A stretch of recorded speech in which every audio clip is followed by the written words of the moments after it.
Good evening, everybody. Welcome. I'm Elena Barbera. This is the Base Mother Show, talking about a very, very heavy, contentious topic tonight. In vitro fertilization. It is in the spotlight these days. President Trump promised to make it easier and more accessible for people, saying that it should be covered by insurance. We'll get into that in more detail. It's also in the news because IVF is used in some controversial surrogacies. And we have all these weird situations going on. Like it recently came out in the news that a Pennsylvania couple used a surrogate to have a baby, but one of them is a convicted pedophile. So, what are we got a lot to say about that. I want to have some guests tonight too, so you don't have to just listen to me. Around IVF and surrogacy, there are legal, moral, logistical considerations, and these are all things that are far more complicated than the industry would have us believe, and they're just putting out these fluffy brochures about how lovely it is. Not that it isn't lovely to have a baby, of course it is, but there are things like, what do we do with the embryos that are frozen, that haven't been used yet, but they're fertilized eggs?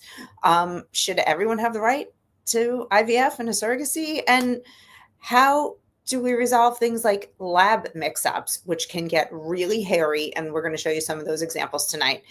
There are some happy and horrific headlines around this from around the world. We're going to get into it. I have backstage two of my dear friends who I love to talk about controversial, difficult things with. It's my favorite pastime. So I'm going to bring in Chris Barrett and Kevin Hammer right now. Chris, what's up? Guys. Kev. Hi. Yes. Hey, guys. It's so good to be on your podcast again, Elena. Oh my gosh, I love it. Well, this is going to be a regular thing because I am so excited. We're having too much fun, and you guys are so comfortable talking about uncomfortable things, and I think that's what we all kind of dig here, right? That's why we're doing this. Yeah, I agree. And hey, I'm running for office and I'm still willing to talk about the uncomfortable things. But I want people to get to know what type of person I am. So that's why I guess, ultimately I decided that I really wanted to be on this show, is because I want people to get to know who they're actually voting for if they decide to vote for me or support me financially or whatever the case may be. I can relate to Chris on that too. I ran for a local office twice where I am, and the second time I actually got disavowed by my own party for for some stances that I took, such as, by the way, being against children being exposed to drag.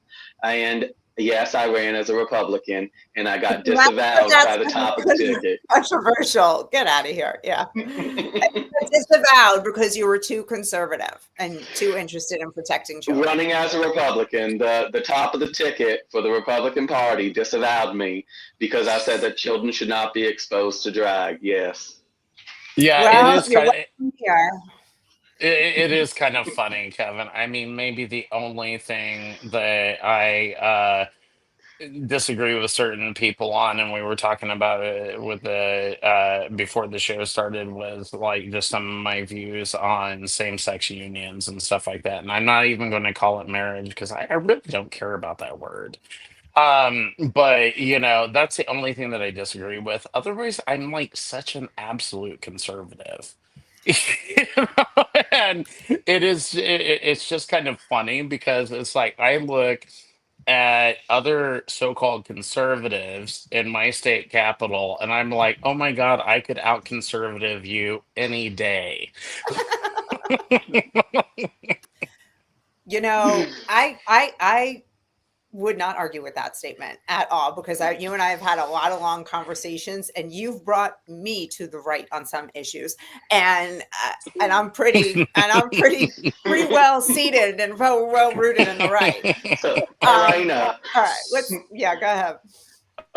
No, I just quickly wanted to mention, so part of my journey is I was once on the left. For your audience members, I actually was a Democrat. I was very much on the left, and I actually at one point cut a relative out of my life because at the time they voted for Trump. And here I am now. I myself have voted for Trump, but what's also funny is that relative is back in my life, and I'm actually more conservative than her. So it's a little bit, life has a funny way of unfolding thing for all of us. God has an interest. God has a sense of humor. I can say that God definitely has a sense of humor. Mm-hmm. For sure. Yeah. I used to be one of those people that said things like, I'm fiscally conservative and I'm socially liberal and I'm kind of in the middle, like just gobbledygook that meant nothing. And, because I didn't know jack about anything. And now here I am. All right, I want to get into this first conversation because we're all talk right now about our views, but let's show this stuff off. Okay. Yeah. I'm going to show you there's a very short clip that what might be perceived as a sweet moment, and then we'll talk about it. Oh, that was really short. I made that too short. Anyway, whatever. Look at that. Happy birthday to this little baby. It was a first birthday situation.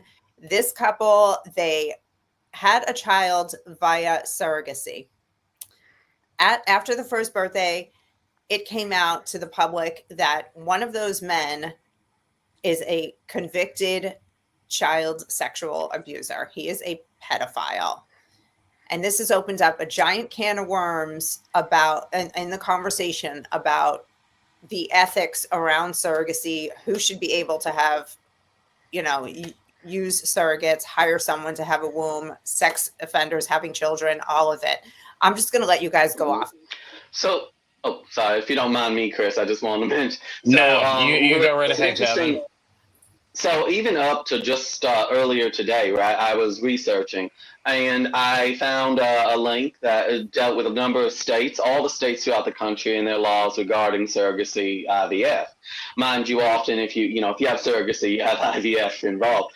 And when it came to surrogacy, when I was browsing through it, while some states have restrictions, some states don't acknowledge the contracts, I could not find a single state that addressed the risks here with predators taking advantage of surrogacy to be able to get their hands on children. I could not find a state that specifically addressed that, liberal or conservative, personally. I couldn't find one. So there's not even so there may be, but you couldn't find one. Situation where even a surrogate, the mother who's carrying this child, it doesn't have should be able to see a full background check on the people she's carrying a child for, so she can decide if they're the kind of people that she wants to help. As something as basic as a Corey check would pull up a sexual predator history, but that's not even happening. I know, Chris, you were just gonna jump in, right? Yeah, and I mean that's kind of here's the thing: a sexual predator can enter into a relationship with a woman. A sexual male predator, especially because they're usually mostly males, so that's why I'm using that as an example. A male sexual predator can enter into a relationship with a woman and have a kid, maybe abuse that kid, maybe not abuse that kid. I don't know what the situation may be. But that is where the issue is a little bit complicated for me. It's like, are we going to, and this is maybe the libertarian side of me talking a little bit here. It's like, are we going to, do criminal background checks on people before they're allowed to have sex? I don't think that anybody's seriously considering that. But here's the thing. These folks, especially this particular couple, and this is where I'm going to really make the, controversial statement. These folks are a homosexual couple. They had no right to engage in surrogacy or IVF. I obviously have my problems with IVF because it does, deal with the destruction of human life, and I don't like it for that reason. But the other thing is that, I'm not going to speak for the heterosexuals. So just get that out. Everybody get that out. I'll speak for them. Go ahead. Yeah. Right. I'm not going to speak for the heterosexuals, so everybody get that out of your I heads. think we can But speak to issues though for like come on, Yeah. you're allowed to have an right, opinion. well, but the thing is at least as far as gay people are concerned, our relationships do not lend themselves to procreation. Do I see anything wrong with being gay? Absolutely not. I'm a gay man. Do I think gay people can make wonderful parents? Of course I do. I think that I'd be a wonderful dad, but at the same time, our relationships do not lend themselves to that. And the fact that we will sit there and go through these extraordinary lengths for IVF or surrogacy or whatever in order to try to have our own biological children really kind of annoys me to a certain degree. And I don't know. I have a hard time putting my finger on exactly why it does annoy me, but I will say I don't think that it's something that gay people should be engaging in.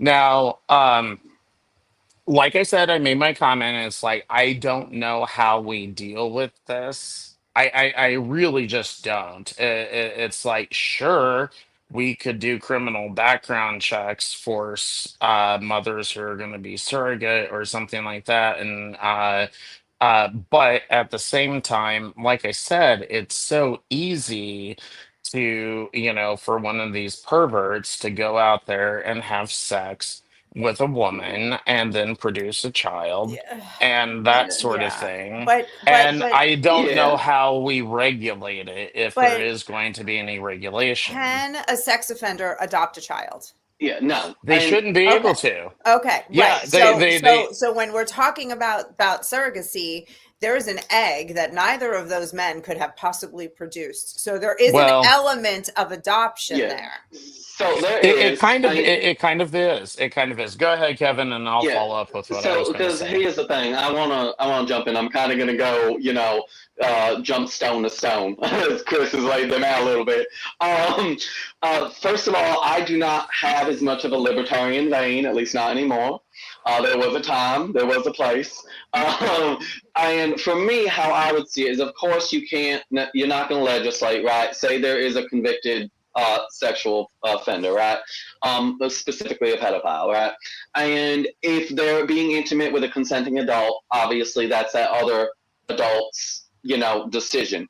I would have questions for them, but that's their decision. However, what I would like to see with legislation is that a convicted, and I'm going to stress, a convicted sex offender should not have access to a child, and if it is discovered that they do, then that child should be removed from them. So in that case, say you have a man, since that example Chris used, he is a convicted sex offender, specifically involving a child, and he has a baby with a woman, and if it's found out about if it's found out that he is that predator, that child should be removed from the home for the child's safety. So obviously you're not going to regulate who's having sex with who in that regard, but you are going to regulate what comes from that, especially if what comes from that is a child being in the arms of a predator. So that's how I I personally honestly, would approach that.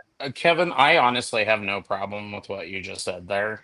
That does seem, it just never occurred to me, and maybe I'm just And stupid the or background checks something, would be but important it too. never really occurred to me that really that could be the answer Yeah. is that if we find out that they have produced a child through a traditional means, that maybe they do need to have, and they're a convicted sex offender, maybe they need to have that child taken away from Because them, think and, about and other maybe I that is things. an answer. gotta say, I'm smiling not because of this topic. I'm smiling because I am wishing that we had some liberals in the comments right now because they would be I would losing love their ever loving minds because they love it. pedophiles and they think they need more understanding and they No, need to be able to live just no. like the rest of us as long as long as Yeah. they don't act on that temptation, it's fine. Yeah, no, Yeah, no. and I'm see, and sorry. I that's the absolutely no. Yeah. Yeah, and see that is the thing. It's like I think that I was thinking of it more like I don't want to regulate people having sex. Yeah. Well, And that's, I everybody guess, gets what they want here, then, right? so yeah, Chris, well, but the thing is what Kevin brought up was a really good point. It's like, okay, so a child sex offender does go ahead and have sex with the kid or engages in surrogacy or whatever the case may be. We find out that they're a child sex offender, yank the yeah, kid out and of that Chris, think about family right this. Or away. yank the predator, because Yeah, maybe the child shouldn't have to have his whole life uprooted. You know, a child Oh, could that's be fair. 2, 3, well, 5 years old at this point, and then all of a sudden they're just taken by the state. well. To Like be it. fair, to be fair, Yeah, Elena, it that's fair, depends. Elena. Is the other parent, are there other family members willing to then keep that child in to and not let that predator have access to them? Is the other parent willing to do that? But I mean, beyond that, it's also the fact that for me, when I look at this, I also look at the fact that we do legislate after the fact, right? After the conception and the birth of a child, right? If we find out that a child's in a home where the child's being beaten or starved or something like that, right? We remove the child. I don't see where this is different. It's just we're finding out that the parent is a pedophile, is a predator, right? And especially if that child. Now, to me, it would just be across the board. If the parent is a sex offender, particularly when it comes to children, then that child gets removed, right? If they're a pedophile. Now, to me, it doesn't matter what sex, but especially if that child is of the sex that predator targeted. That is what's especially, a focus for me. And we will highlight that in a bit because I know we're also going to go over another example from a number of years ago. It's been about a little over 10 years since that, which we also have an Australian couple that did surrogacy with a woman from Thailand. And it turned out that man, the husband, had 22, count that, 22 convictions of pedophilia, of sexual abuse of children. 22 reigned across three girls. Yeah, sorry. Let me read you. No. I'm gonna just interject and then get back to your point. West Australian electrician David John Farnell, 56, was sentenced to 3 years jail in 1997 for sexually molesting 2 girls under the age of 13. Just months later, while still imprisoned, he was charged again, this time with 6 counts of indecent dealings with a child under the age of 13. So yes, that amounted to 20, it amounted to the 22 that Kevin's talking about. So yeah, he abused little girls and then he became a surrogate father to a baby And girl. the interesting thing about this is I know that I probably pissed off a lot of gay people out there by saying that surrogacy, you know, IVF, all that type of stuff should not be an option for us. I'm not willing to legislate it. I'm just saying that I really want my gay brothers and sisters to reconsider what they're doing. Don't do IVF. Adopt. That's our Yeah. place in the world. And to But interject, I will say that probably the thing that they will be happy about, especially any leftist gays out there, is that we're not just picking on the gay couple here, Oh because no, we we're are going to getting, pick on a lot of people. Yeah. yeah, right, exactly. And I know that among a lot of gay people that they really feel that the anti-surrogacy crowd is kind of homophobic and all that type of stuff. And maybe there is some truth to that, but I really don't care to get into that because I'm against surrogacy anyway. Actually, I'm against surrogacy across the board, really, when it gets down to it, guys. All right, I'm just let's gonna go talk ahead about and say that. that. yeah. Okay. And I have more to say about these people, but let's talk about that for a second. Or Kevin, you got something to get into? no, Because I'd love to talk about that. well, yeah, I want to jump into that, but yeah, I mean, what I was going to highlight a little bit is also keep in mind the span of this for the Australian, for the father, by the way, is we'll get more. We can go back to that with the several levels of deceit from who the egg actually came from, all the way up to obviously involving the fact that they were twins and they abandoned the boy, even though a judge ruled they didn't. But what is crazy for me is, first of all, I actually agree with Chris. I do believe that as homosexuals, we shouldn't be focused on surrogacy. I don't think we should be focused on that either. So I'm gonna get the same amount of hate, Chris. Actually, I know we're gonna come back to the Australian couple, Elena. So I'm gonna let you move us in the direction you want to. Well, I want to stay where Chris was saying just about surrogacy in general. So I think what's important to note is there's different types of surrogacy, right? So there's artificial insemination, where a woman will carry a child for another couple using her own egg, and that couple's sperm, right? And then there's the IVF, the in vitro fertilization, where an embryo is fertilized outside of anybody's body in a petri dish and then inserted into the surrogate. And in that case, the egg and the sperm could be from the couple. It could be from really any other source. And it gets hairy, because it started out in the old days, or the early days, what we talked about, Chris, offline, how it would be, I can't have a baby, my sister is going to carry our child for us. And it was a very intimate, loving transaction that one woman did for people in her life who she loved. And it has very quickly evolved into a rent-a-womb situation, where people are just, you get paid $30,000-$40,000 to be pregnant for 9 months, and then you hand over the child to complete strangers. You typically, in that situation, it's IVF, so there's no biological connection to the child.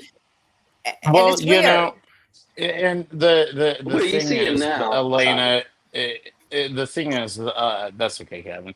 The thing is, Elena, it's kind of like we said before, that kind of loving transaction that you talked about, because I said it to you. It's like, I really don't have a problem with that per se.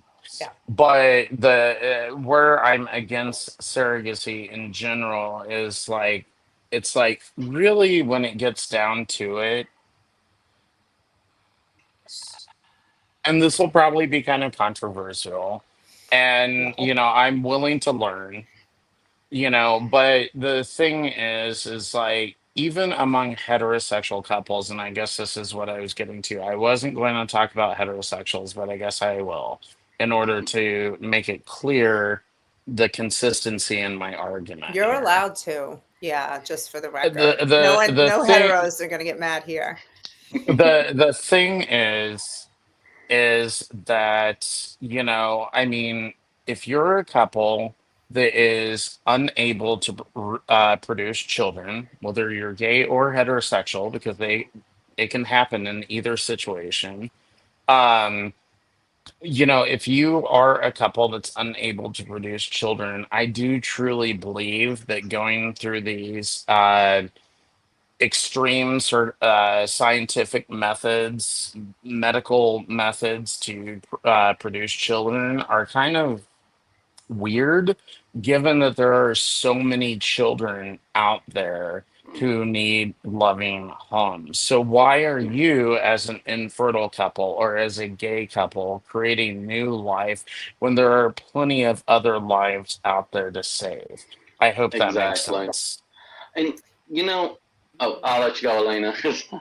I just want to take a jab at feminism for a second, because part of the reason we need so much medical intervention for the most basic human function of getting pregnant is because feminism taught women that making spreadsheets in a corporate cubicle is more important than having a family. I was a victim of it myself. I understand. I'm not like saying like, oh, I was exempt from all the feminist ideals. No. I was tricked into a lot of the nonsense too. So that has put us in this situation, and it has really worked out for the people who are making billions upon billions of dollars doing this. So, anyway, go ahead, Kev. So I know I've spoken with both of you, Chris and Elena, about my journey. I actually will say that I was once pro surrogacy, pro IVF. And I actually, especially when I knew, I'm a homosexual, I'm gonna be with a man, I'm gonna marry a man, I wanted to have kids, of course. It's a natural drive regardless of our sexual orientation. And Sure. I considered surrogacy, including IVF. I had a friend I had known since high school. Over 20 years. We knew each other 20 plus years. And we had a conversation, and she had agreed to carry a child for us. Now, at that time, I was on my pro life journey, and I am unapologetically pro life. I'm right up there around the abolitionist point, pretty much. I'm very pro life. So I decided the IVF, especially learning about, babies staying frozen on ice, babies being thrown in the trash, embryos, because I know they like to dehumanize with the terminology, but it's still human life, innocent, unique human life being thrown in the trash, being put on ice for decades. I decided, well, we're going to do artificial insemination. And that was what we were planning. But still, she'd be our surrogate, right? The child would be hers. She had two other children, and they would be known as siblings. Well, she ended up facing a health crisis, which, thank the Lord, she made it through it. I prayed for her, and I'm glad that she did. However, following that, I believe that definitely God had plans, because Roe v. Wade was overturned. And when my husband and I were on our way to a local theme park to spend the day with our godson and his mother, my friend, now former friend, communicated with me asking what I was doing that day. And I said, well, my husband and I were taking, our godson to a theme park. And she said, well, oh, well, I'm glad someone's having fun. I'm out here fighting for my rights. She was at the capital of our state here in New York, and she was protesting the Supreme Court ruling. And I realized in that moment that it is by the grace of God that it did not work out, because I was dealing with a woman who, for any reason, she was so pro-abortion that in New York State does not offer those protections. You could invest in a surrogate, right? You can invest money. And if that woman decides, for whatever reason, that she just wants to kill that child, you have no legal recourse. I realized, and that friendship did come to an end. There were harsh things said on both sides. I'm not going to pretend like I was, all the good noble one. We went back and forth, tit for tat. But it made me realize, and that moved me towards where Chris is, and I agree, is that I don't believe that IVF, artificial insemination, I don't believe that is for us as homosexuals.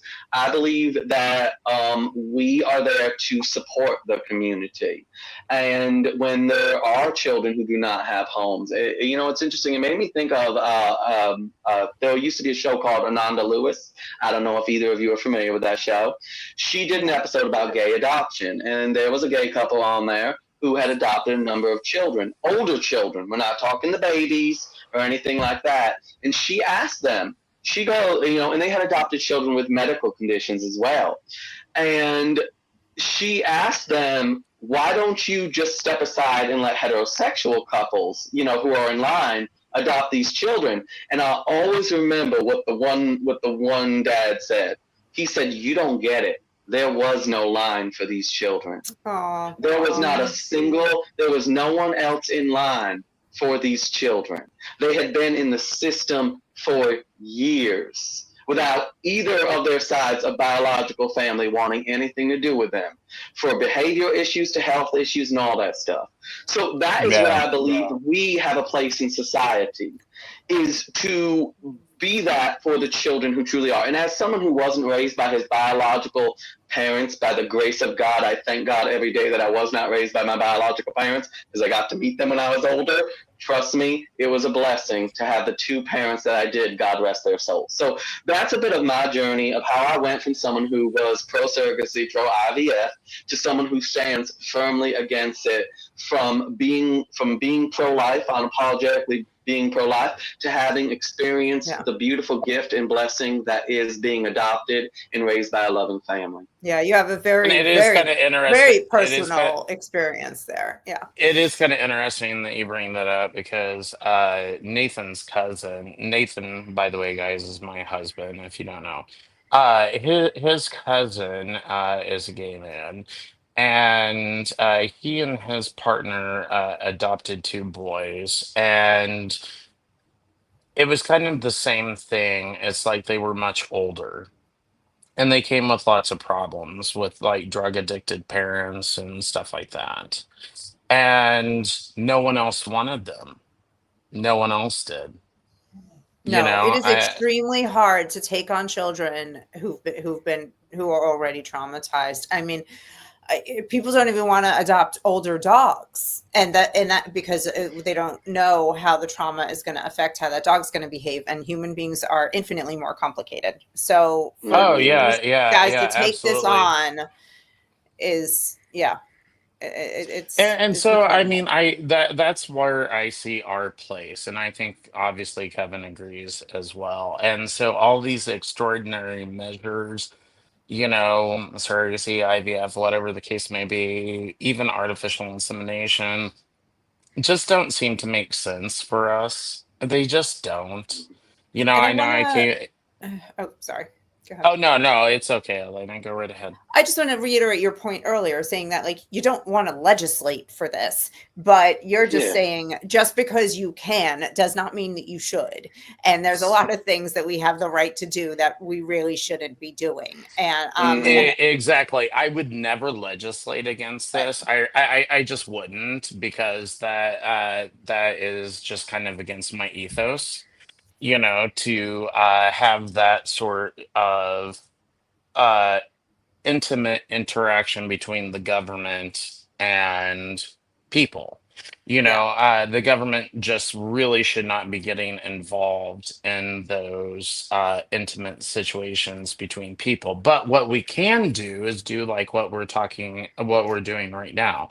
We can talk about it. We can try to hopefully convince people there are better options than these things. yeah. And I think you addressed Vinny a few minutes ago, put a comment up, wrote a comment. He wrote, I may have to differ from Chris when it comes to surrogacy. I don't like to assume that everyone who is gay isn't fit to raise kids. It depends on extra factors. There's just needs to be transparency. So Vinny, I hope that this conversation has shown you it's not that, and that Chris and Kevin are saying that gays aren't fit to raise children. They're saying adopt children. Right. You know, No, that's all. no, Vinny. I think it's been made clear. Yeah. Yeah, I was going to say, just to reiterate to you, Vinny, I'm not saying that gays are not fit to raise kids. I absolutely think that they are. I mean, you know, I mean, gay people have a lesser divorce rate than straight people. So they tend to enter into longer lasting committed relationships when they do enter into them, you Well, know, Chris, and not to kick at the lesbians, but specifically that's homosexual men who are married have a lower divorce I rate. was just I'm just wondering trying that. to I was literally, you read my mind. I was like, lesbians. there's a yeah, lot of well, that lesbians is that get Actually, divorced. lesbians actually have the highest. Lesbians actually have the highest, even more than Well, yes. heterosexuals. Yeah, let me clarify at least with gay men. But when gay men enter into a relationship, it's going to be a very stable relationship. And so, I mean, obviously, I think that that is a great environment for a child because children need stability, you know. All right. So, Vinny, don't get me wrong. Don't get me wrong, my friend. Understood. He said understood. He's got Vinny pops up in the comments every time we're hanging out, and I he's know got we a love brain. it. Vinny's got a brain. Yeah, Vinny's one of us. I get Vinny up Absolutely, we here one love him. day. All right. I want to talk about. I want to go back to Australia because we only touched on it. So the Yeah. situation is this Australian couple, and Kevin, you know, to stop me if I get any of the facts wrong. Australian couple hires a Thai woman to be a surrogate. Mm-hmm. I believe it was their own genetics that they provided the Thai woman with. I know So it was the man. It's actually not yes. clear on the egg, on whose egg it was. So they lied. I read an article. Apparently, they at first lied and said it was the wife's egg as well. So it was the husband's sperm and the wife's egg. That's what they said. But it later turned out, and they later admitted that they lied. It was actually just the husband's sperm, not the wife's eggs. They used a donor egg. So, All right, so this further this was complicates it. deceit from the beginning. Deceit from the beginning. Deceit from the beginning. And just for clarity, this is the man who had 22 sexual, what do you call it, pedophilia convictions. and counts, charge, right? And there were multiple young teen girls that he had molested and abused. One of them was 7. One of them was actually 7 years old at the time. I think it was 1982, specifically when he molested her. And then the other one was 10 in 1983. I'm not sure when he the third one was 13 at the time. I'm not sure what year that was, but yeah. All right, so now they've got this baby. Now here's where it gets even more interesting. So the Thai mom has the child in Thailand and they go pick it up. There were actually 2 babies. So they must have implanted 2 embryos. They both took. This couple only took home the little girl. They said they didn't know about the little boy baby, and the little boy baby had Down syndrome. So they said the doctors didn't even tell them, which is absolute nonsense. There's no way they went through this whole surgery process without knowing there were 2 babies, fraternal twins inside this mother's womb. And they abandoned the boy and kept the girl, and that boy got put into a foster system in Thailand, I think, because it got abandoned in Thailand. Well, actually, the mother, the surrogate mother, at least from what I last read, she did end up adopting him at the end of the day. The family did, and they actually raised money to the point where they could buy a home. So from what I understand, he is doing okay now. I haven't confirmed that, but I haven't confirmed in a recent article. A lot of these go back to like 2014, 2015. But from what I understand, fortunately, thank God, this little boy did end up surrounded by love and, love for him. So. All right. Well, that's good. But I'm very glad to hear that. This and much better off than the little girl who got adopted by a man who was genetically, now this little girl is genetically tied to this man. So technically it's his child. There's an egg that helped her to be born. And the other child, there may be a 4th party involved, So we've got the surrogate, the couple, the little girl's maternal egg donor and the little boy's maternal egg donor, who may or may not be the same as the little girl's. This is where all of this gets very complicated when there's a tough situation like this.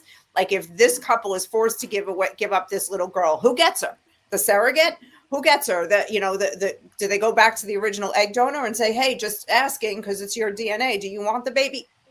Or does the kid just automatically go into the system and get sucked up by a government? It is, life is complicated enough without all this. And and this is where I'm getting like, I want people to have children and be happy. And I have friends who've used IVF and their babies are beautiful. It's not like, it's wonderful to bring life into the world, but there's so much destruction around this topic also. And Elena, what's also and this is a twisted part of it too, and we're going to discuss, it's interesting how one aspect brought light to another.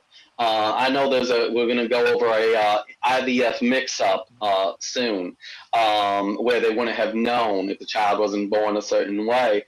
But in this, again, we repeat, if the little boy hadn't been born with Down syndrome and hadn't been abandoned, attention would never have come to this internationally. And we never would have known that a little girl had been taken home by a convicted pedophile, 22 counts. Now, what's really sick about this, right, is this went through the Australian courts. And the Australian courts found, first of all, that the couple didn't abandon the boy, right, which, okay. But what's all... I don't believe that, but yeah, okay. Well, at least that's what the Australian court ruled, right? So that's what they believe, right? But also, this judge, by the way, this specific judge, I do forget the judge's name, said in regards to the little girl who was living with this pedophile, said that he saw no threat to her, right? That is actually what the judge said. I actually had quoted at one point. Where was it here? Yeah, the judge actually specifically said that he felt that there was no risk to the little girl, right? That the low risk. He specifically referred to this situation of a little girl being raised by a man convicted, 22 convictions of sexually molesting 3 little girls, 13 and under, 7, 10, and 13, right? This judge seriously looked at this and said, oh, it's low risk that this little girl is being raised by this man. This sounds like a very San Francisco kind of judge, or Colorado, and but this is Australia, which we know is off the woke charts. Yeah, Exactly. unfortunately, there's nothing that we can do about Australia, but I am kind of with Kevin in what he originally said, because it's like like I said, I hadn't thought about it far enough, evidently. But honestly, I don't know exactly what method we should use, but convicted child sex offenders, and I don't care how they go about reproducing, should not have their kids All right, so around them. here's I'm going to throw a wrinkle in the conversation. So this is somebody. What bothers me is that a single judge can use his own moral compass on something like this. It's very disturbing. Mm. I mean, It really is, and obviously, this sounds like a judge that doesn't really care that much about children, by being able to make this sort of decision. I mean, just as much as people on the left don't want people in public office, legislating based on religious beliefs, I think that you can turn it back around on them and be like, because there's no doubt that this was a leftist judge, because the conservative judge would probably never go along with this shit. But the thing is like, these leftist beliefs that somehow or other, that so-called minor attracted people, because that's what they like to call them, are no threat to minors. I mean, obviously they are. right. But judges do need to be able to make judgment calls. The problem, there's a couple problems here. One is that we no longer have a shared idea of right and wrong. The left and the right we don't have political differences anymore. We have a moral divide bigger than the Grand Canyon between us. So that's one of the problems why we can no longer trust judges. Mm-hmm. But there are situations where an 18-year-old boy is in a committed boyfriend-girlfriend relationship with a 16, 15-year-old girl. They have sex. The parents find out. The girl's parents lose their mind. This kid gets a mark on his record that he is a sex offender for the rest of his life. When by all accounts, probably even, you know what I mean, but in this imaginary situation, say this was totally consensual. Is that a person that should, for the rest of his life, what if he could grow up and marry that girl? Should should their children be taken away? There is an interesting thing about that. Let me just jump in here real quick, Kevin, and then you can go to town. Right. There are certain states that do have laws that deal with that. So essentially, what they, and I believe Missouri has the exact same type of law. I could be wrong about that, but I think somebody told me something about that. And anyway, they do take into account what the age difference was.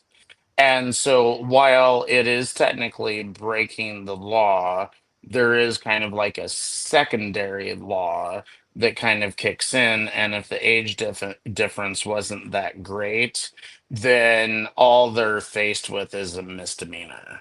And that's it. And that seems to be a reasonable way to take care of that. Okay, right. Okay. So because funny enough, Elena, you're giving this, as a possibility, right? As hypothetical. I can actually say from my hometown, it did happen in my hometown in the area where I lived. I didn't know the guy myself, but I remember hearing through friends and people who did know him that there was this young man. He, I think, was 16 when he started dating the 14-year-old girl, and her parents didn't like it. Like, they did not like him. So when he turned 18, and she would still have been like 16, 15, going on 16, they pressed charges against him. I forget exactly how that all ended out. I'm going to be honest. I was young myself. But it does happen. But yeah. It does happen. It happened in the community where I grew up, where I went to school. And how that policy looks, Chris says that some states do take that into consideration. So, for example, if a relationship started when both individuals were minors within 2 years of each other or something like that, there are ways to try to address it, because you're right, that does happen. Is it a majority situation? Not likely. No. But it does happen, and I don't like the idea of, because I think about it this way. Obviously, as we get older, we think about those age gaps very differently, correct? Me and my husband are 4 years apart, right? I'm 40, he's about to turn 36. That's a lot different than if I was 16 and he would have been 12, right? We obviously, these differences we have to take into consideration. In this specific example, he was only 2 years older than her. So he was 16, she was 14 when they started dating. And like I said, at 18, her parents decided to press charges. So I do think that obviously that is something that seriously needs to be addressed. I am not a fan of leaving stones unturned, and I think that happens too often when it comes to legislation. I also think that we have a habit of making too much of our legislation vague. I get it. We want wiggle room here and there, but in some cases, we can't afford to do vague. Why? Because so many people get hurt when we do. Right, but look what happened in California, where they passed this law where now sex with minors, is completely decriminalized or something. Mm-hmm. And it's just I think it really just comes down to the morality again, and the fact that our legal system is our legal system, our laws, and our judges and our prosecutors are all moving further and further away from decency. Chris, I'll let you finish this part up, but I'd like to get back on the track. The thing that you brought up there, Elena, is a good thing to bring up, because I think what you're really hitting on is people who are accused of sexually abusing a minor in certain instances, and trust me, I am absolutely against that. Guys, full disclosure, I was sexually abused as a child. The thing is, so I'm absolutely against that. But, a 19-year-old being in a relationship with a 17-year-old, and I think that that's kind of where it comes down to. Is it right? No, it's not right. But also don't want that person to be facing, a lifetime accusation of being a child sexual abuser either, because they were only 2 years apart. And that's kind of what I was talking about, some of those laws that do take that into account. So they still get punished, as they should, for doing the wrong thing, because they shouldn't be doing that. And I want to make that 100% clear.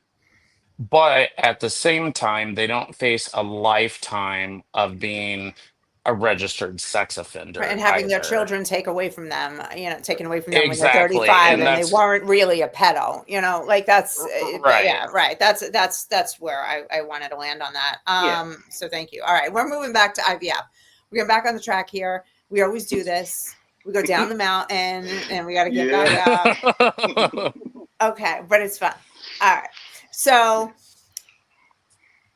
Kevin sent me this clip that he wanted to discuss, and it's really around this is going to bring up the big ethical, moral conversation around what happens to embryos. So a sperm and an egg are fertilized, they're put in a freezer, and they're a couple, let's say it's just a regular hetero couple who's getting their eggs and their sperms fertilized, put in the freezer, and then installed in the woman, but sometimes it doesn't take. And so they have to keep pulling from their stash, right?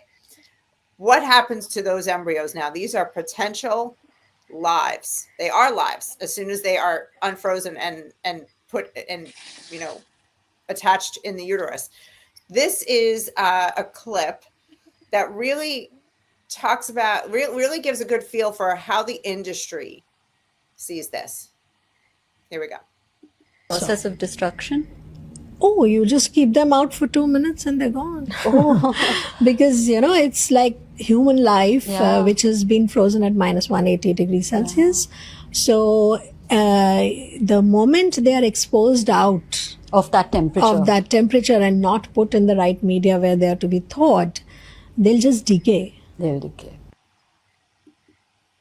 Isn't that cute? Do you mind if I jump? Do you mind if I jump on this? No, 'Cause, you yeah, go I right Well, really- you've ahead, been Kevin. I know you've been dying. You go. I am hopping freaking mad because, all right, Elena, it's not okay. So, all right. So to me, life in science agrees with this. 96% of scientists, including those who are pro-abortion, actually agree. Life begins at the moment of conception. If that conception occurs inside a woman or in a dish, in a petri dish, doesn't matter. That is a unique human life.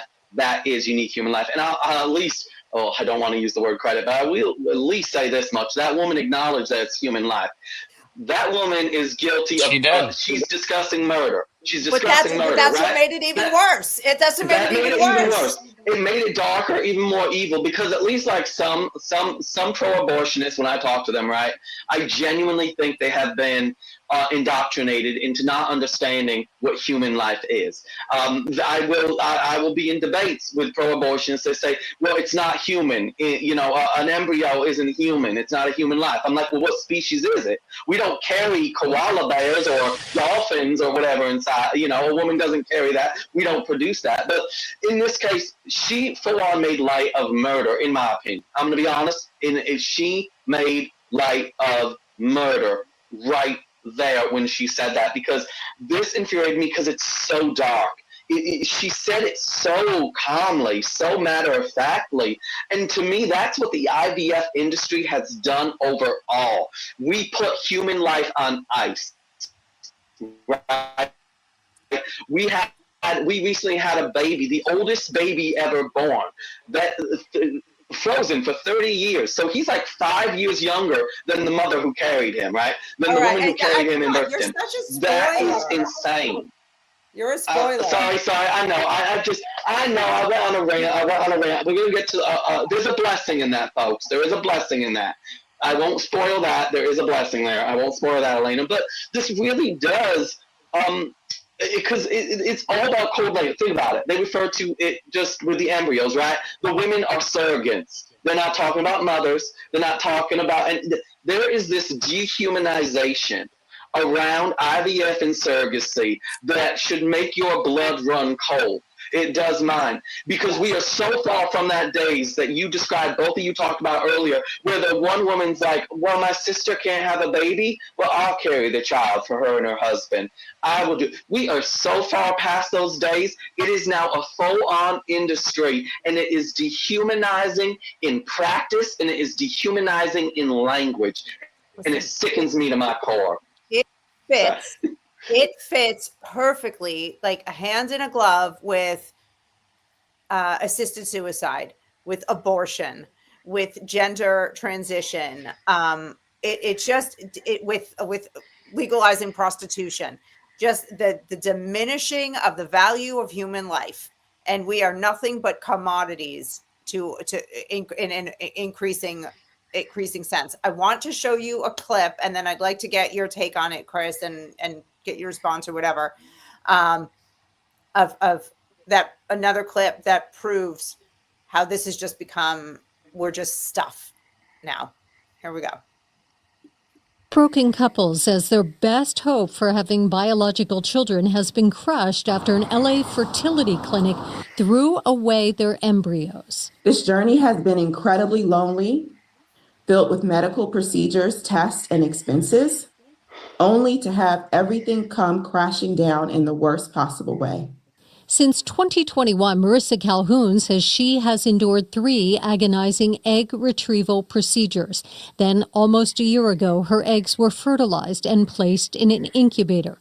But now the couple is suing the clinic that was storing their embryos.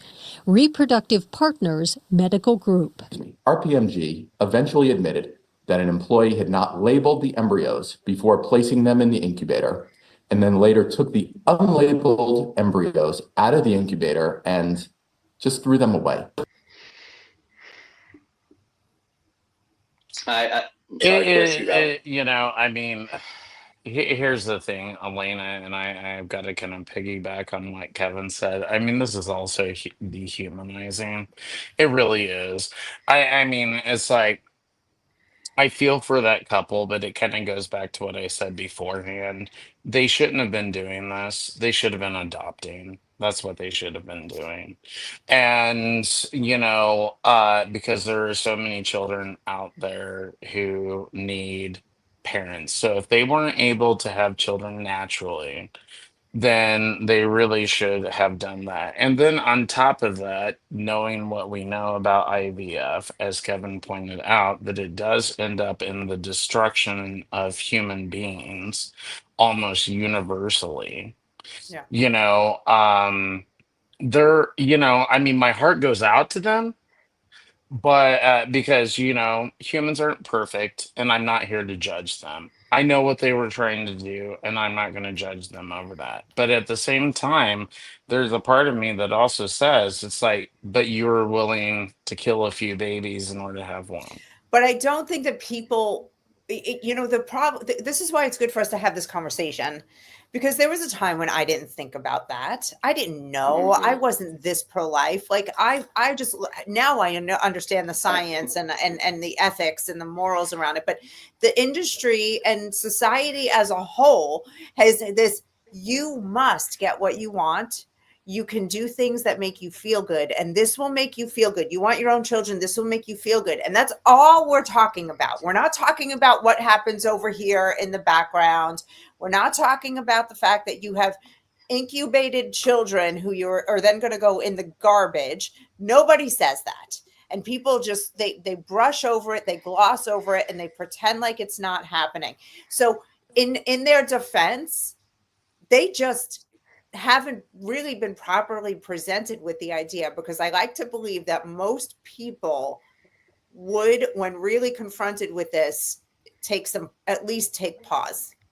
You know what, Elena? That's fair. I mean, I think that is totally fair, and you're probably right. I mean, it's like I'm just kind of educated on this, partially because of Kevin, but also partially because I'm a gay man, and I know that this sort of stuff is like so, is used way too much among gay people. And so that's also why I know a lot about it. And, from a pro-life standpoint, I just don't see how you can't, if you do claim to be pro-life, I just don't see how you could be okay with IVF. Yeah. And I want to just jump in there quick, because I mean, this makes me think of, because Elena, and because you're right in this way, it makes me think of the saying, right, the path to hell is paved with good intentions. I do genuinely believe that a lot of this is people just wanting to do good, and people just like this couple, right? They just want a child in their life.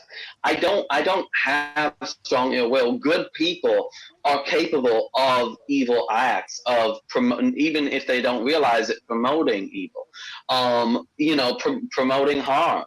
I've gone through different phases when it comes to IVF. What if the only number of eggs that are fertilized are what the woman is willing to carry in her right at one time? So and willing to have those babies. So if she's willing to have twins, right, then only 2 eggs are fertilized, right? And they're put in her and all that. So that was one of the steps I was at, right? I really was. That was, I felt like that was good, right? Because she's willing to have those babies. But just for the audience, Kevin, I do have to throw in there that part of the reason they do so many fertilizations is most of them usually don't end up being viable. And exactly. They do so many because of that. and because each procedure is incredibly expensive and it is incredibly trying on a woman's body, the egg retrieval every time, as the woman in that clip discussed. So I get those reasons, and actually it's those reasons that were part of the reason behind why I shifted. And I really think there are so many other ways, to approach infertility. And I support couples doing that in a number of ways. There's everything from diet to exercise, and there is artificial insemination. Heterosexual couples doing artificial insemination, they're just taking his sperm, right? They're taking the sperm from him and inserting it. Basically, it's a direct route, right? There.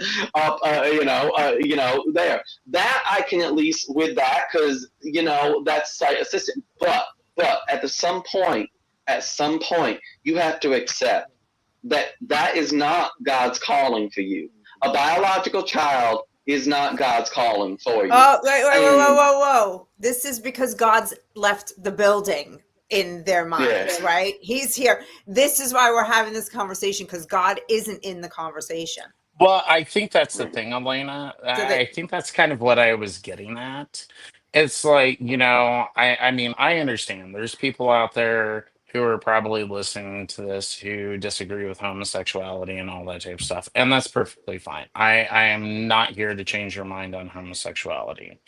But the simple fact is that, and some people's heads may explode hearing me saying this, but the thing is, I am a very devout believer in God.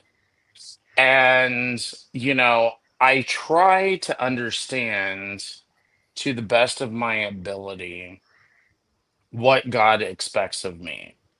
And having children, at least through natural means or scientific means, is not something that's going to happen for me. And that goes back to why I said what I said about adoption, because I do believe that,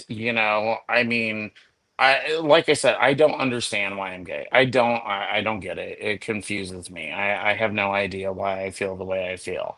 But at the same time, I think that I can safely say that God's intention for me was not to have children naturally or through these artificial means.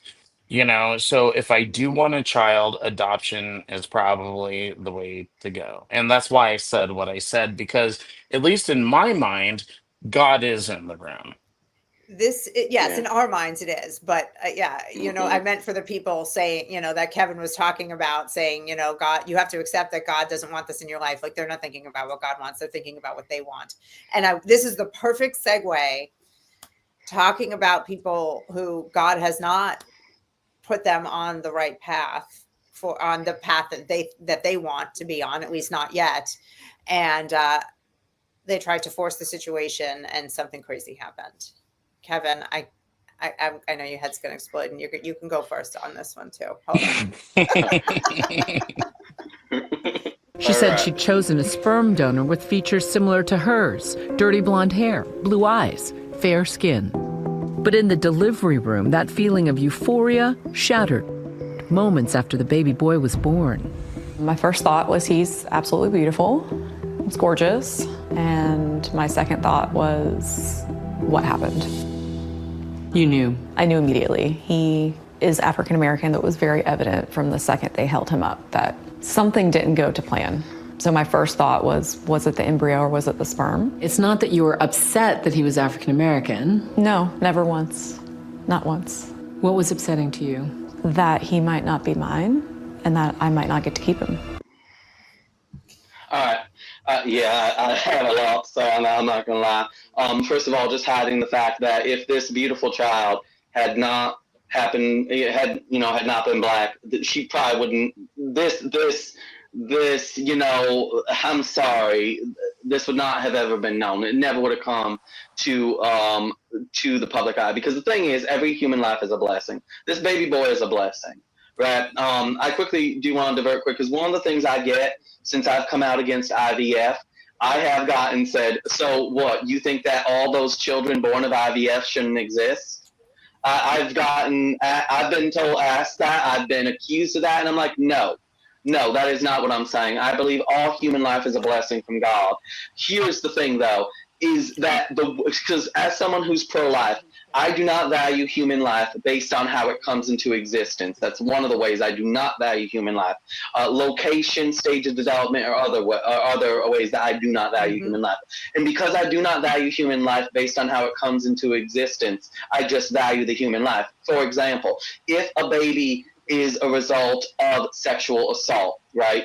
If a child is born of a sexual assault, that child is still a beautiful gift from God, even though the conception came from an act of evil, and that child is still a beautiful gift from God. Just as the same in this case, that little boy is a beautiful gift from God, regardless of how his life came into existence. So no, I am not devaluing those who come from IVF, those who are conceived through IVF. I am, however, judging IVF just as I would judge the rapist. So I just want to highlight that. The other thing with this, and it's a little bit off topic, so I'm only going to touch on it for a moment. What concerns me is how this, to a degree, is promoting single motherhood, which was single parenthood in general, which we know for a fact a child who is not raised with a father, or at least a strong father influence in their life, especially a young boy, by the way, is so, just across the board, more likely to get into drugs, be a criminal, behavioral issues, all that stuff. So that's part of this as well in this specific example. But I could ramble for another hour, so I'm going to throw it to Chris quick because I think I touched on my. I think I touched on my primary points here when it comes to this situation, and my heart goes out to her, despite the fact that I don't agree with what she did. I don't agree with her wanting to be a single mother. My heart still goes out to her because that means she had to say goodbye to that child, and I cannot imagine that heartache. Yeah, before you talk, Chris, I'll give you a little more on the story that you can respond to also. So what happened? She, there was a couple different possibilities here, that it was her egg and they didn't give her the sperm that they said, and that's how the child ended up black, or she had the wrong embryo implanted, and the latter was what happened. She had the wrong embryo implanted, and after 5 months of loving and raising that little boy, she had to give him back to his parents, who were the owner of the embryo in another state. And they took that child away because rightfully it was theirs. I cannot imagine just the devastation, all because of carelessness and sloppiness. Because again, when you commoditize human beings, you're just treating us like widgets or products on a shelf. There's no humanity involved. Sorry, Chris, go ahead. Well, no, you're all good. Kevin and I have had some conversations along these lines, and I guess I guess really when it gets down to it, this shows the problem with these ways of doing reproduction.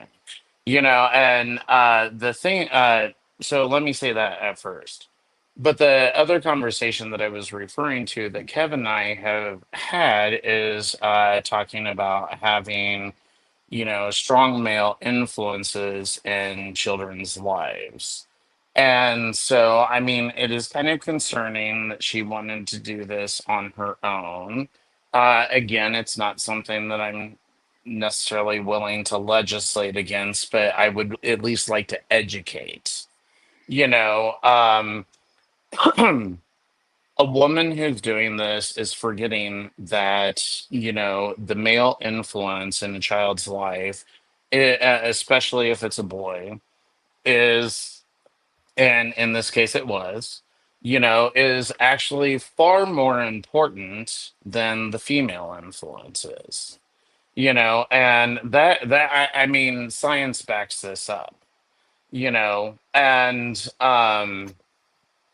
but at the same time, the conversations that Kevin and I have had is that, even if we talked about adopting children or something like that, well, of course, in his situation and my situation, it'll be two men raising a child. I don't care even if they're a boy, I'm going to always make sure that they have a strong female influence in their life.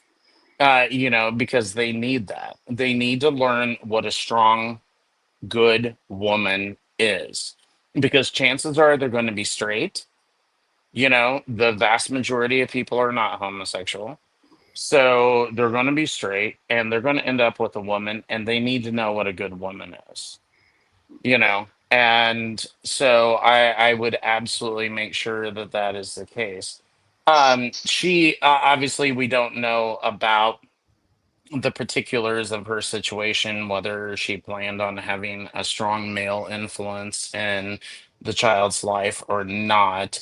But I mean, I think the overall thing that really drives me Yeah. crazy about this is it just shows, really, when it gets down to it, like I said before, how kind of insane this all is. It's like, why are we doing this? And why do we need another way to create single motherhood, right? We have fathers, unfortunately in situations where fathers pass away, right? So that is honestly the most understandable situation where a woman finds herself as a single mother, right? The father passes away, or the father ends up being a man who is not a good man, or he turns into that, right?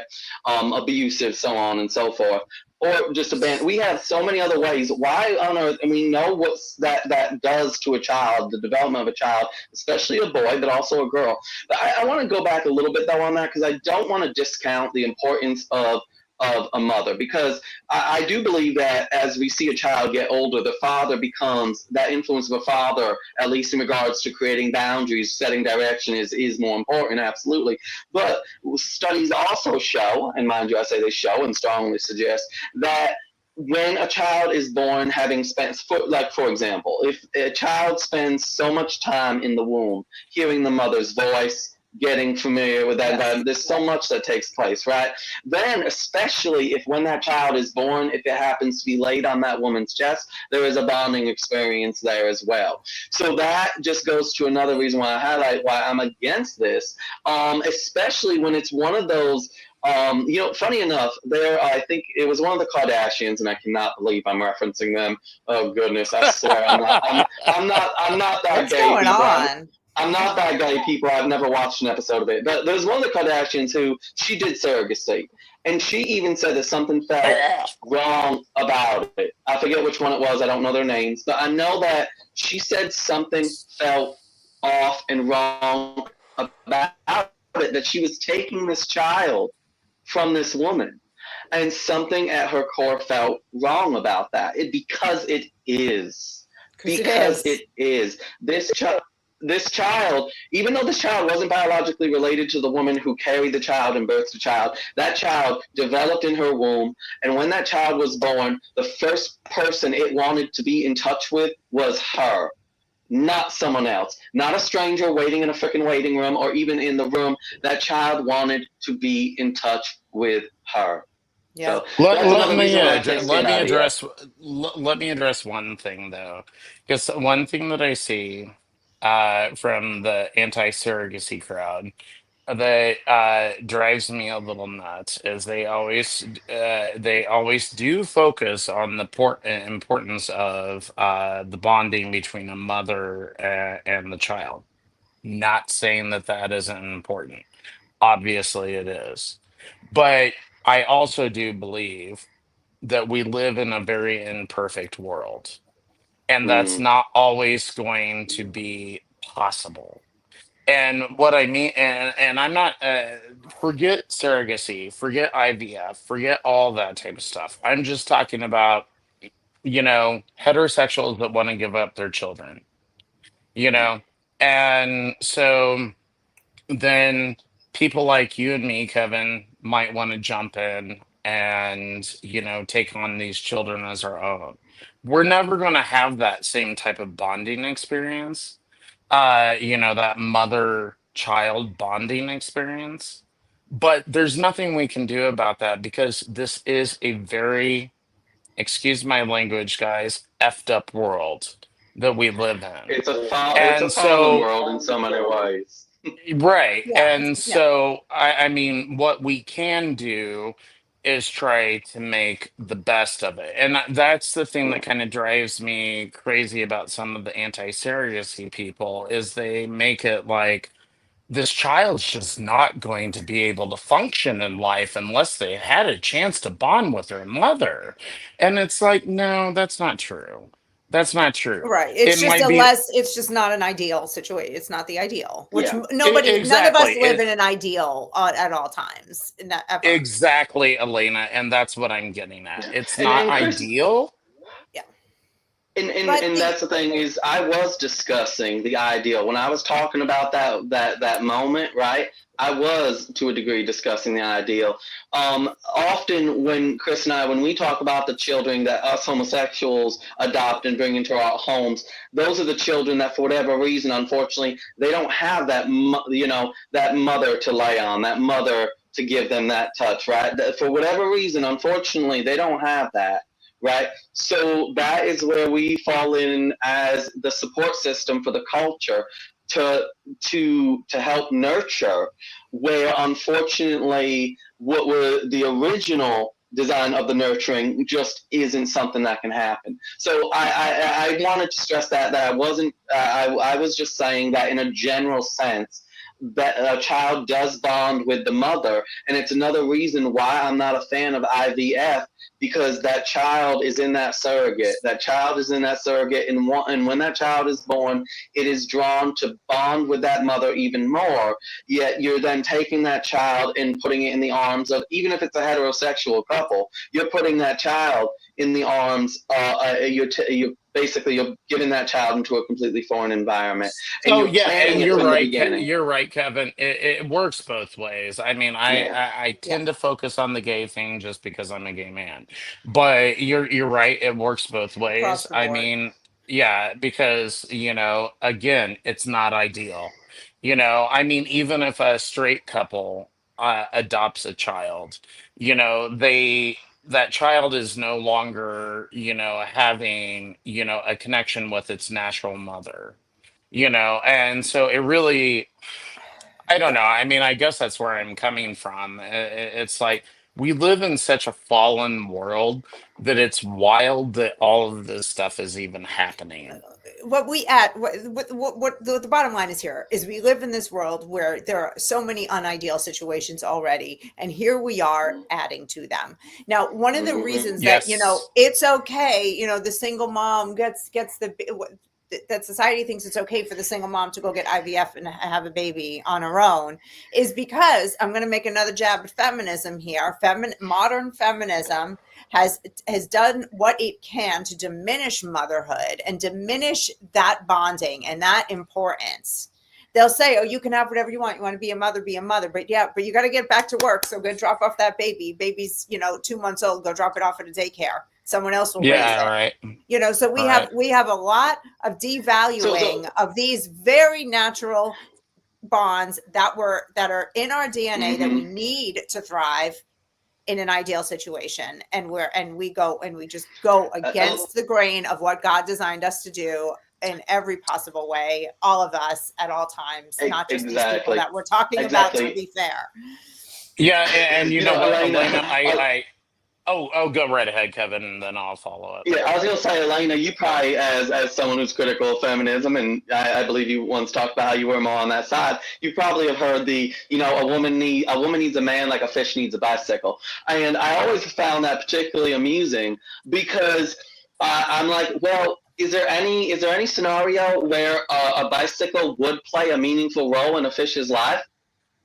Now, no, right? There isn't. Now, is there scenarios where a man plays a meaningful role in a woman's life? Yeah, there's plenty of them. So that was just especially if it's a heterosexual woman. That's where feminism lost me when they went on the anti-male bend. That's when I said, all right, you know what? This ain't it. Like, Well, the thing is like, and I'm sure Kevin can back me up on this. I mean, sure, I'm gay, but guess what? Females still complement my life very well. Do I have romantic relationships with them? No, of course I don't. but they still complement my life very well. A life without females in it to me would be a very, very empty life. Yeah. I can say all the women in my life, from my mother to my siblings to my nieces to, you all those relationships. My godson was born of my baby cousin, and she was like, she was like my little sister. Actually, given the year's separation, she was almost like a little daughter to me. And those roles are important in my life. The role of women, the roles that women play are important in my life, absolutely. And that's another thing is why I definitely would never be just dismissive of how important the presence of a woman has been in my life. All right. I want to touch on this bond between a baby and a woman again before we go too far. And thank you.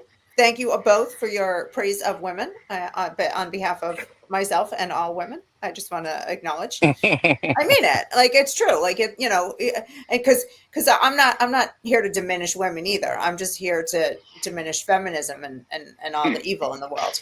Okay. Right. Because feminism is anti-woman.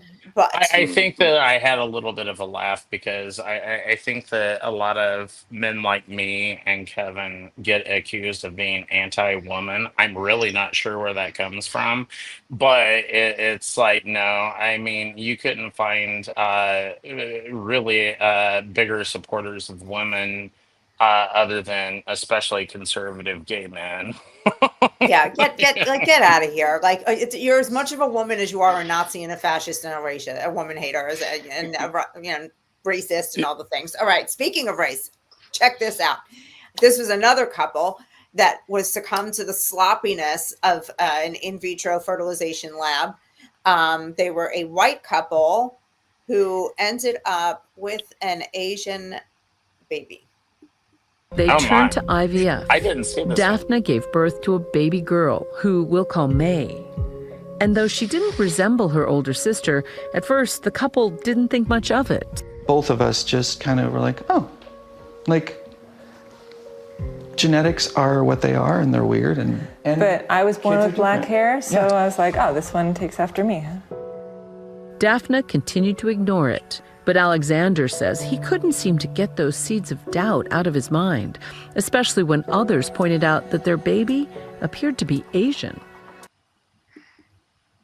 Yeah, so that baby was Asian, and they bonded with it. She gave birth to the baby via IVF, bonded with it, and then had to break that bond and give it away. And they, after 4 months, they found the other couple.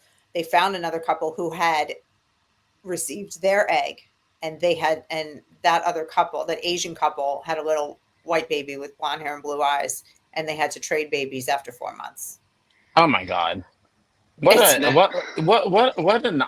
a nightmare scenario. I mean, my goodness, I mean, again, it's like what I said about the other clip. It shows why this is not really ethical behavior. It's just not.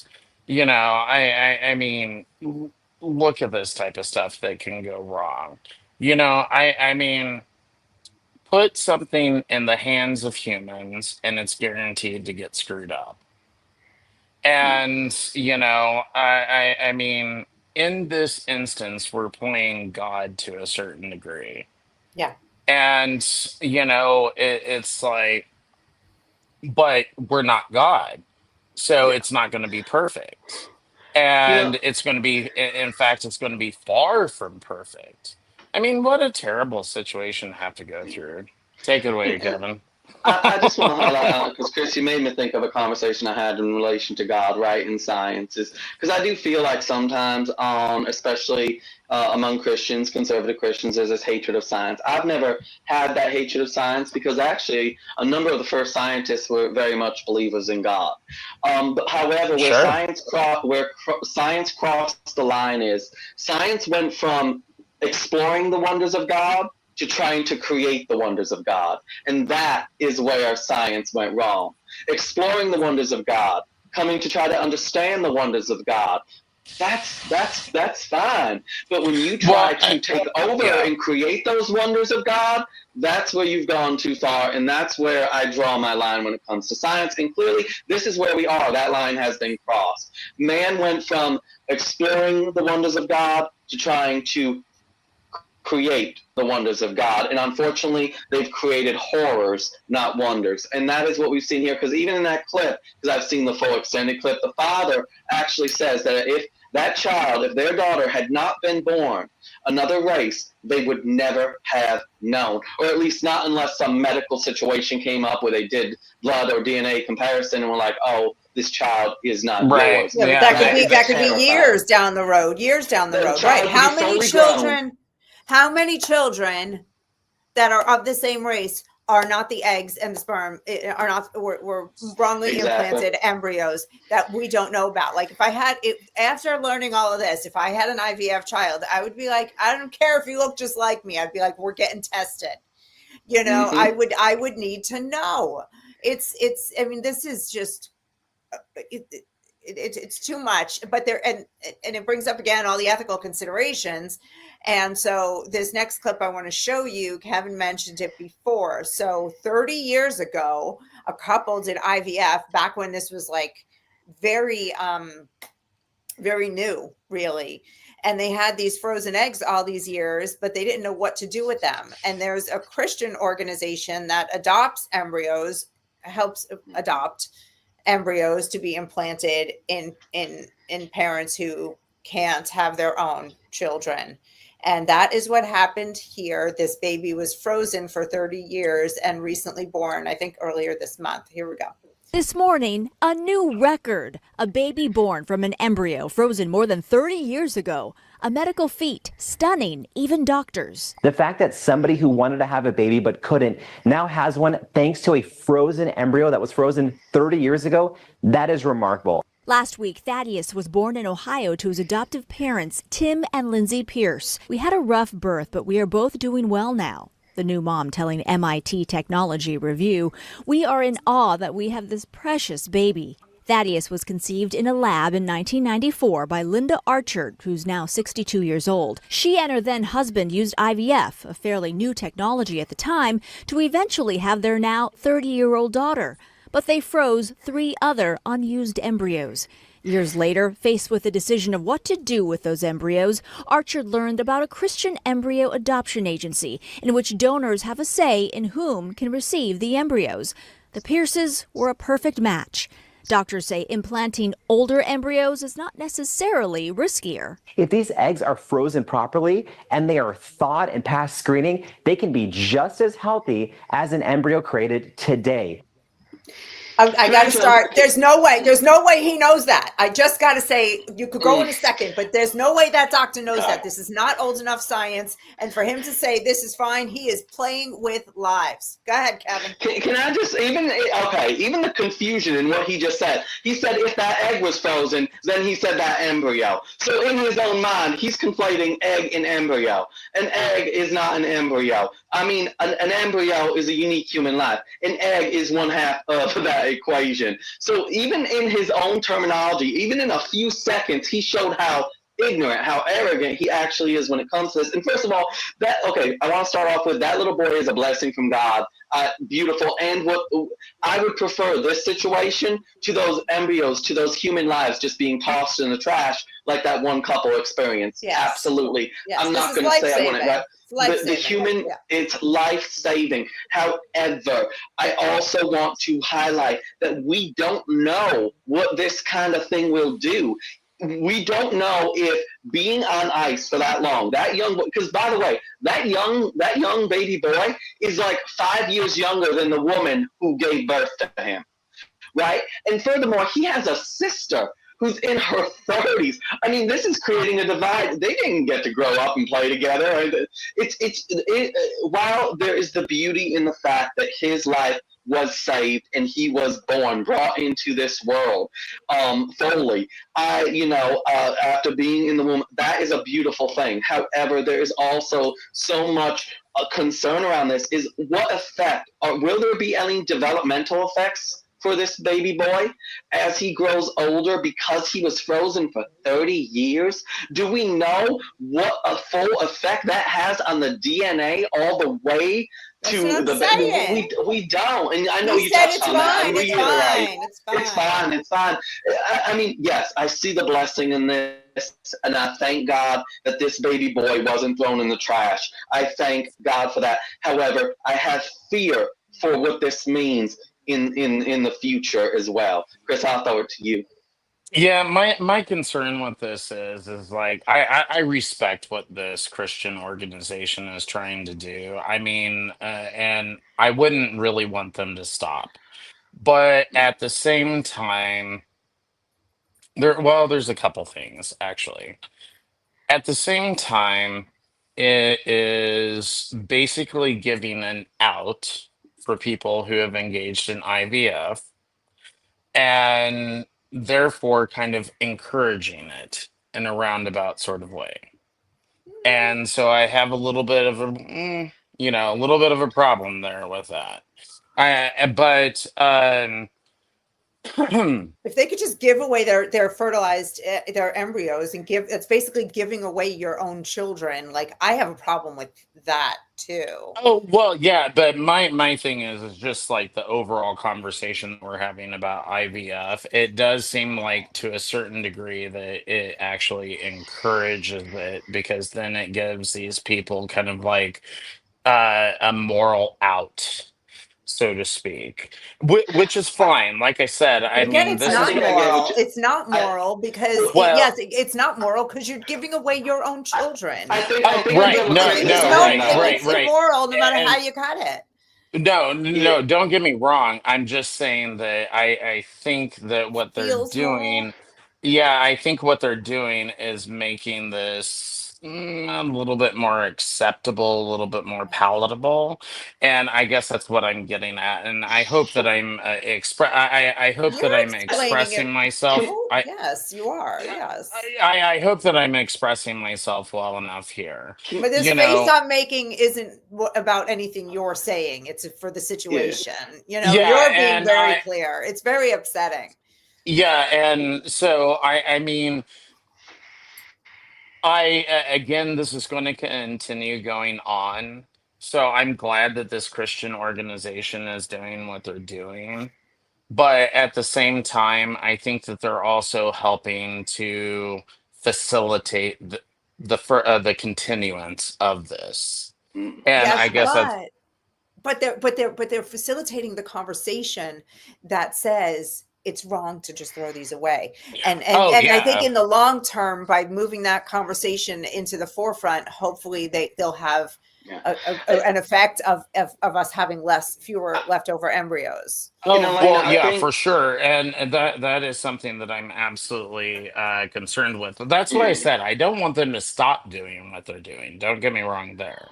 But the other thing is this feels like my second point that I was going to make, and then I'll shut up and let you talk, Kevin. But my second point that I was going to make is this feels like Dr. Frankenstein sort of shit. Yes. It really does. Absolutely.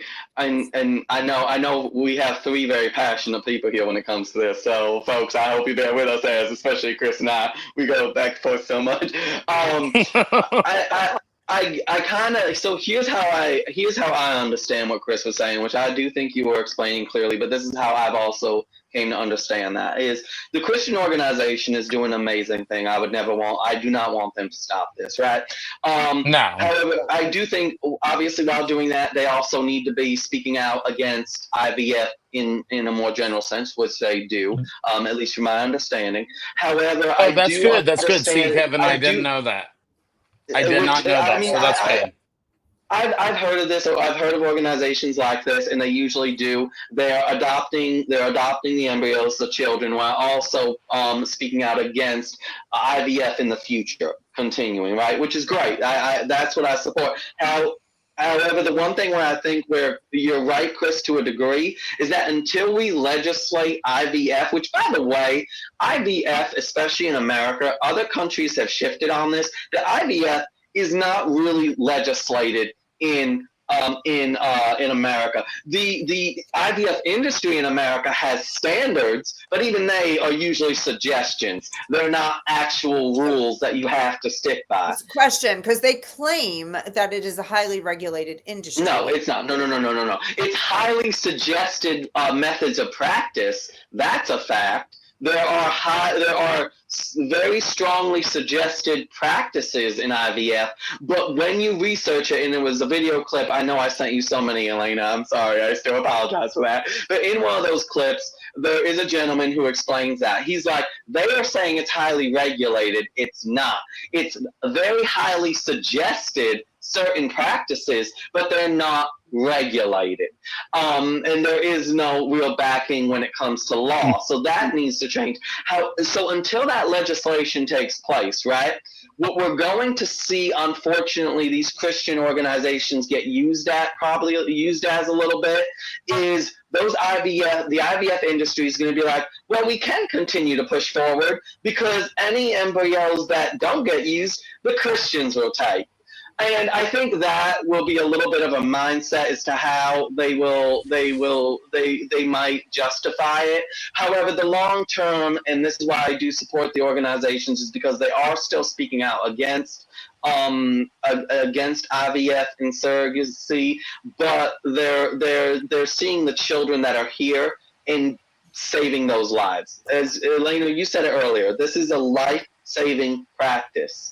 That's what this is at the end of the day, that this organization is doing. It's saving lives. However, that does need to be balanced with a very aggressive, we stand against it. As I said earlier, you can be for the life that was created, but stand against the means of conception. And that's where I think that balance is. Can I ask you a very controversial question? I bet this will get us all into trouble. Go. Oh. All right. It's our favorite. Yes. Should IVF be made illegal? Yes or no? I do. I believe it should. And I know I jumped on that very. I struggle with this because I have, like I mentioned, friends who have children who I know who have come from IVF. And when you say things like, yes, it should be illegal, I would rather, I'm going to say what I'm coming to it. I would rather the laws just stayed where it was. And as a society, we have a moral heart change around it. And it just falls apart and nobody ever uses it again. And it just becomes a completely defunct industry. That would be my choice. And I say that just to tread carefully, to be perfectly honest, because I do not want to hurt people in my life who have had children, via that method. And I do not want them to think that I think they're bad people for doing it, because I don't. I think that they don't understand. I think they're misunderstood. And I think that people that are on the newer side of having done that are going to get that phone call from the lab that says, all right, we've got the rest of your embryos here. What are we doing with them? Are you going to continue to pay to keep them in the freezer? Or are we throwing them in the garbage? Or are you going to give them to someone else so they can have your baby? Like, I don't think they realize that conversation's coming on the heart level, because they were all caught up in the emotion of, I want a baby, I want a baby, I want a baby. And when it comes down and you got a baby now, and now you got to look at the other potential babies and say, throw them away. I think they're going to have a hard enough time without me coming down on them. Elena, I'll tell you what. The reason I asked that question is because I kind of gathered that we would actually all probably have slightly different answers, or even vastly different answers on the situation. I go back to what I said beforehand. I'm not about legislating this. I don't want to do this. I don't want the government to be involved in these very personal decisions. However, What I do want is conversations and education around this. If somebody absolutely wants to push forward with this and take the risks, and we've shown tonight that there are absolutely risks in doing this sort of thing, if they want to push forward with it, go right ahead. You do that. Um, but and don't get me wrong, I am pretty darn pro-life. But you're right, that part of the conversation, I agree with you on for sure, because it's like, they don't realize that these other babies that they've created who weren't implanted are going to essentially get killed. And, that's obviously a huge moral, ethical problem. But I would rather this be solved. And I think, I guess you and I agree, Elena.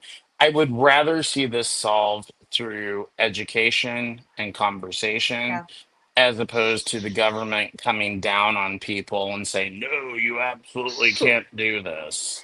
So, sorry, I'll let you finish because I know you're right. We do have three different perspectives here. Oh no, you're Go ahead. go Have right at ahead. it. I'm done blabbing. I first want to say that I know often, especially us conservatives, we always talk about small government. I'm not a small government conservative. I'm a limited government conservative, meaning that I don't think it's possible for a nation as large as America to be run by 20 people in government. I think it needs to be a large government. It needs to be a scalpel approach, not an axe. That's why I believe in limited government. Now, in this specific situation, when it comes to this, one of the sayings that drives me the most insane is you can't legislate morality. Every law that we have ever passed legislates morality. Yes. A society comes together and says, we find this behavior to be morally wrong or a danger to someone, therefore it's morally wrong, right? I mean, even writing a bad check, right? That's wrong because it hurts someone. It doesn't. So every law is a reflection of morality. So this idea that we shouldn't legislate morality, and I once preached that myself when I was on the left, that's BS, because every single law legislates morality. Yes. Just like every single law legislates the body. People are like, you can't pass laws that tell people what to do with their body. Every law tells someone what they can and cannot do with their body. That bad check writing law that I mentioned, right? Forging a check, right? I need to use my hand to write that check, or I need to use my fingers on the computer to forge that check. Modern day, after all. So that law legislates what I can do with my body. So those are the two things I just cannot stand, that you can't legislate morality and you can't legislate what people do with their bodies, because every single law that has ever existed legislates both. Anyways, back to this part here with this, is that specifically with your friends, Elena, that's why I touched earlier on, Elena, about how life comes into existence. To me, I can judge how life comes into existence while still holding that life as sacred. I can still think that the way a life comes into existence is wrong, but still cherish that life. Earlier, I mentioned the right, and how I still value that human life, even though it came from an act that I see as wrong. And that's also how I view IVF. I very much value the lives. Now, in the circumstances with the friends, right? Because you love them, you love the children. You can still do that. You can still acknowledge that a situation of parenting isn't ideal, but you still love it. For example, I have a couple women in my life who are single mothers. We talked earlier how those children historically are at a disadvantage, right? But that doesn't mean that I disrespect those women. I love and support them, and they are doing their best. They're doing their best. I know that. Yeah. I know that I can have both, and I think I was very clear on my stance on the morality here. But the legal thing is where I'm kind of like just drawing the line and being a little bit more careful, because I just know how that is received, and I said, I just want us to have a better morality as a nation, and that in itself could be insulting. Like that could have just ended my friendships right there. And let me just jump. Hopefully that didn't happen, Elena. But Yeah, let me just jump in here, just for a second. I will say, Kevin, be careful about the legislating morality thing, especially as a gay man. Because there are plenty of people that want to legislate our lives, and I can I think that you clarify on that, need. Chris, quick? Well, let I me. just want to say this just got good. Okay, I'll Go let you ahead, finish. I'll please. let you finish. I'll let you Yeah, finish. let me finish my thought. Just be careful about that. Yes, generally we do legislate morality. You were right. I didn't really disagree with you on that. Yeah. But we legislate morality in the sense of, what the vast majority, or at least the majority of people agree with. That's how we legislate it. And this is where, yeah, it's going to be kind of interesting. You do have to understand that among heterosexuals, a lot of them feel a God-given right to have their own children. And that's why these procedures exist, because they're not willing to adopt. And, it's nothing against heterosexual people. I mean, it's just that it is what it is. I mean, they feel like they need to have their own children. Yeah. And, I mean, just as much as you feel like you need to be in love with your husband and have a life with him that is unimpeded by the government, these people are going to feel the exact same way. And that's why I'm saying I'm not willing to legislate on this. And the reason I say that is because I know the vast majority, and I can understand why. I'm a very understanding, very caring man. I can understand why. The vast majority of heterosexuals will never get behind making this illegal. And so therefore, to me, it's pointless even trying to make that argument. Yeah. Oh, I have spent my life making arguments that so many thought were pointless, so I enjoy it. No, I'm just kidding. But so let me first of all, God said, "Go forth, be fruitful, and multiply." He didn't say, "Go forth and freeze your fruit and then unfreeze it 30 years later." But I will. I'm I'm sorry, just I gonna almost fight. spit out my drink over that one. Let's touch on that. And Chris, I wasn't when I was saying that every law is a reflection of morality. I wasn't speaking to a specific morality. I'm just stating that I'm only stating a fact that every law is passed because of a moral view by that society. That's what I was saying. So every law that has ever existed and ever will exist will legislate morality, just as every law that has ever been passed and ever will be passed will legislate what people can do with their bodies, for the good or for the bad, right? Every law legislates morality and legislates bodies, whether for the negative or the positive, right? The laws that backed up slavery legislated morality in the Bible. Legislated, well, for some they did legislate the Bible in that, they thought they were, legislated morality in the body. That's what I meant to say. So the laws that promoted slavery legislated morality, legislated the body, right? The laws that ended slavery, right, legislated morality and legislated over the body. So that's what I'm saying. Every law legislates morality in the body, but it can be done for good and it can be done for evil. So that was my simple statement there. I wasn't necessarily promoting a specific. I appreciate that, Kevin. I appreciate that. It's good clarification. Yeah, I appreciate that clarification, because just as two gay men, I want us to be careful about talking about like what people think is moral, because there are people that think that they're doing the morally right thing by interfering with our lives, and which highlights what what I was saying, though, is that what they're pushing for is a legislation of morality, just like when we were fighting, when there was the fight for marriage equality, that was also a fight for the legislation of morality. The thing is that, and this goes actually back to what Elena touched on, is that unfortunately we have become a country where we are further and further drifting apart in how we define that morality, and therefore our laws are going to be a lot more chaotic and create a lot more conflict. And that does concern me, because you really can't just say that we're not going to legislate morality in a nation, because that is insane to say that. That really is, well, from my perspective. Then we would just have no laws. Then we just wipe the books clean and have no laws whatsoever.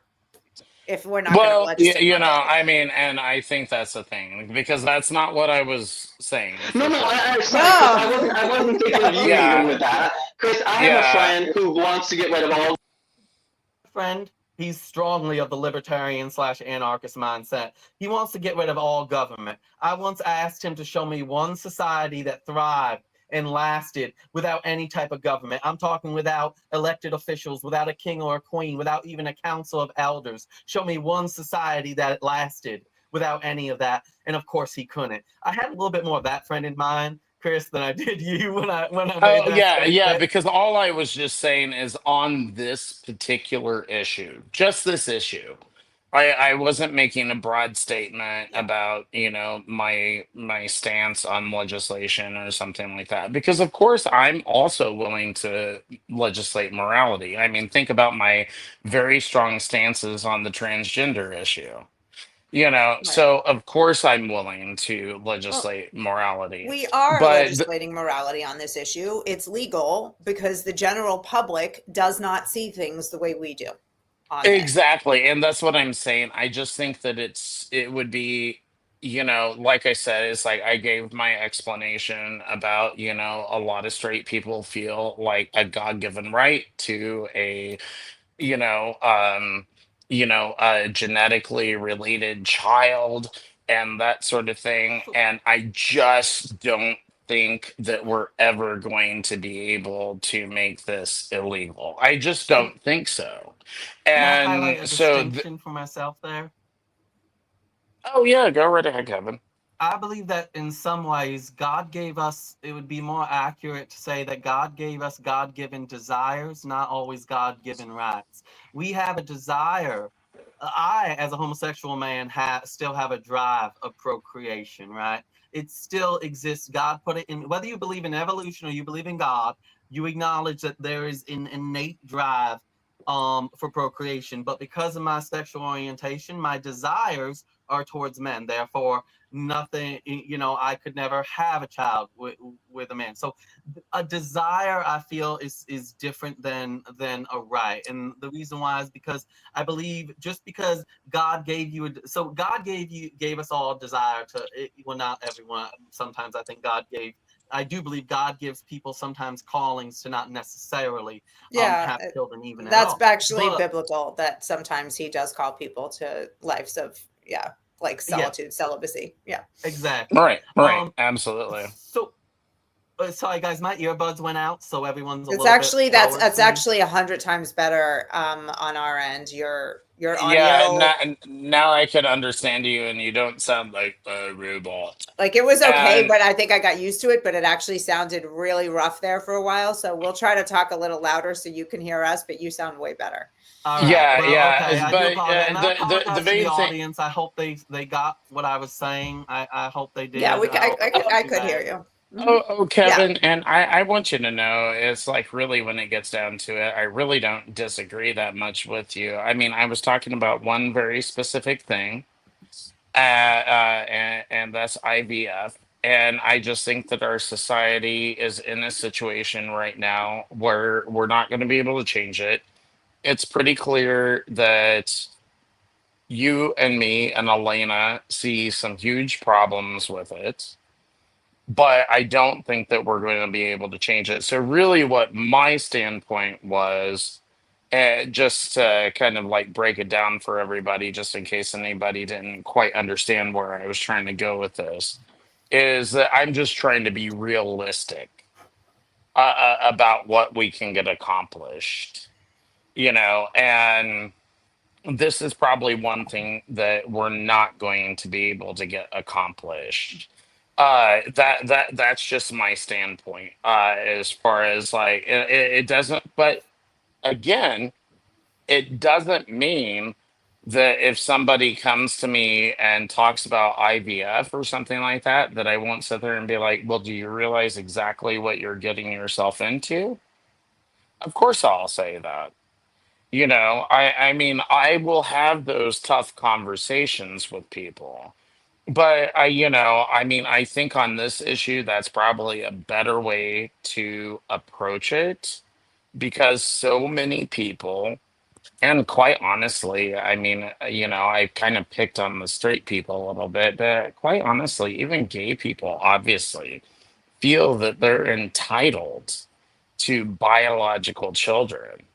I mean, look at Dave Rubin, for example. He and his husband did this exact same thing. And we see it going on all the time. So for whatever reason, humans feel like they're entitled to their own biological children. That's a new entitlement. That's a new entitlement. Yeah. 50 years ago, 60 years ago, if you couldn't have children, you wanted them, you were just sad about it, and maybe you adopted. This is a very new entitlement thing. It used to just be a desire, and it's going to be very hard to convince anybody or a lot of people to see this the way we do, because they see these embryos not as fertilized human life. They see these embryos as just a clump of cells. They are nothing. Right. And I just want to bring up one more thing. We do have to wrap up soon, guys. We've been at 2 hours. I've kept you way longer, as I always do. And we always do. As we continue to study science, which I agree with where we started with science, it is the study of God's creation. We will learn more and more about consciousness and when it begins. And I am a little freaked out throughout this conversation, wondering if I know that life begins when those eggs are fertilized and that embryo is formed. Is there a level of consciousness that we just, as humans, don't have the tools to discover yet? And what are we doing to people by keeping them in a freezer for 30 years? And I just can't help but to wonder if that will have an effect on the mind and the soul in the long run. There's no way we can answer that, but this gets heavier and heavier the deeper we go into it, for me. Yeah, well, at least right now, we're not going to have any understanding of it because this is still fairly new. But I can't imagine that, let's just say there is no real consciousness per se. And this, I'm not saying this is what I think. I'm just throwing it out there as an example, hypothetical. Let's say there is no real consciousness that really develops until, heck, even after the baby's born. But the simple fact of finding out that you were conceived 30 years ago has got to play with your mind in some sort of way.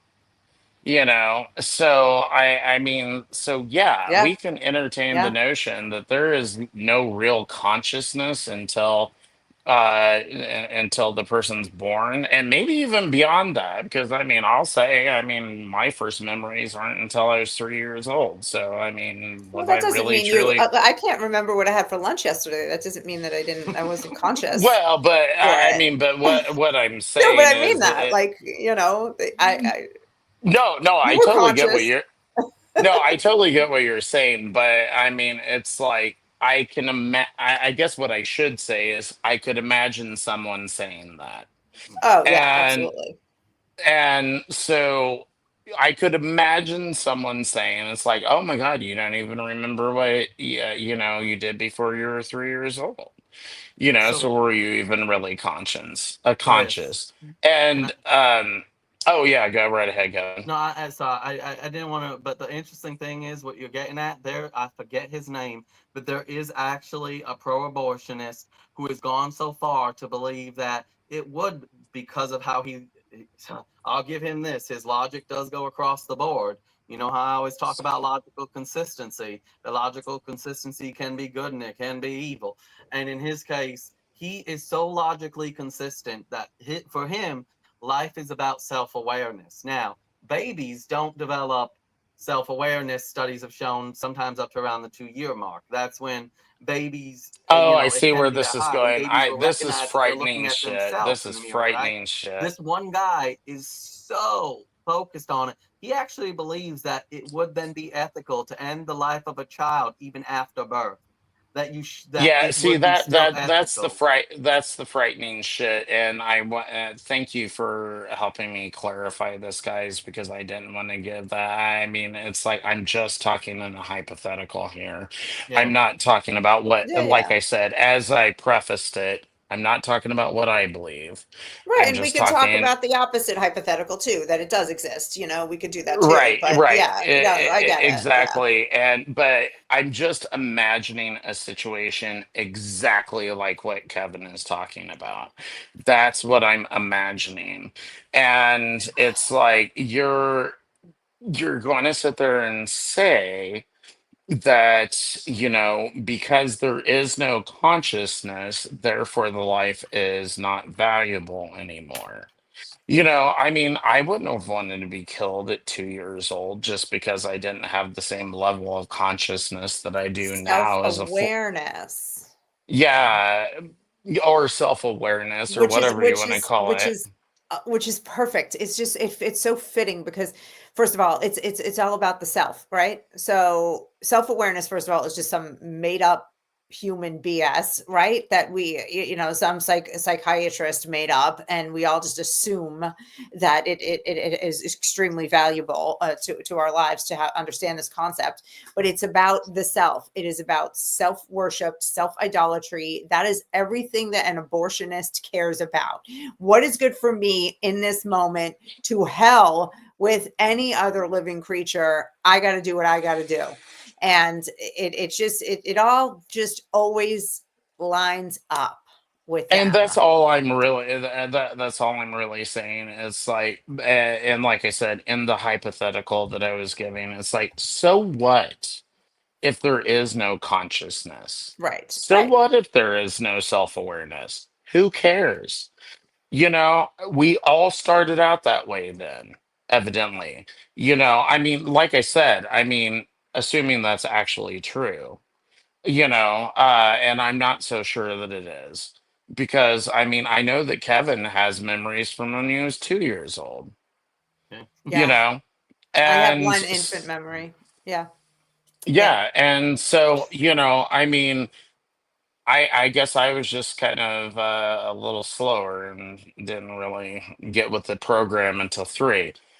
No, you know, everybody's different. I only have one memory, like of one memory as an infant, and it's weird, and to even think about it. So, it's not robust and complex. but And these people who are trying to make that argument, I think that's what's like so frustrating about me. It's like all human life starts off at various stages of self-awareness and consciousness and stuff like that.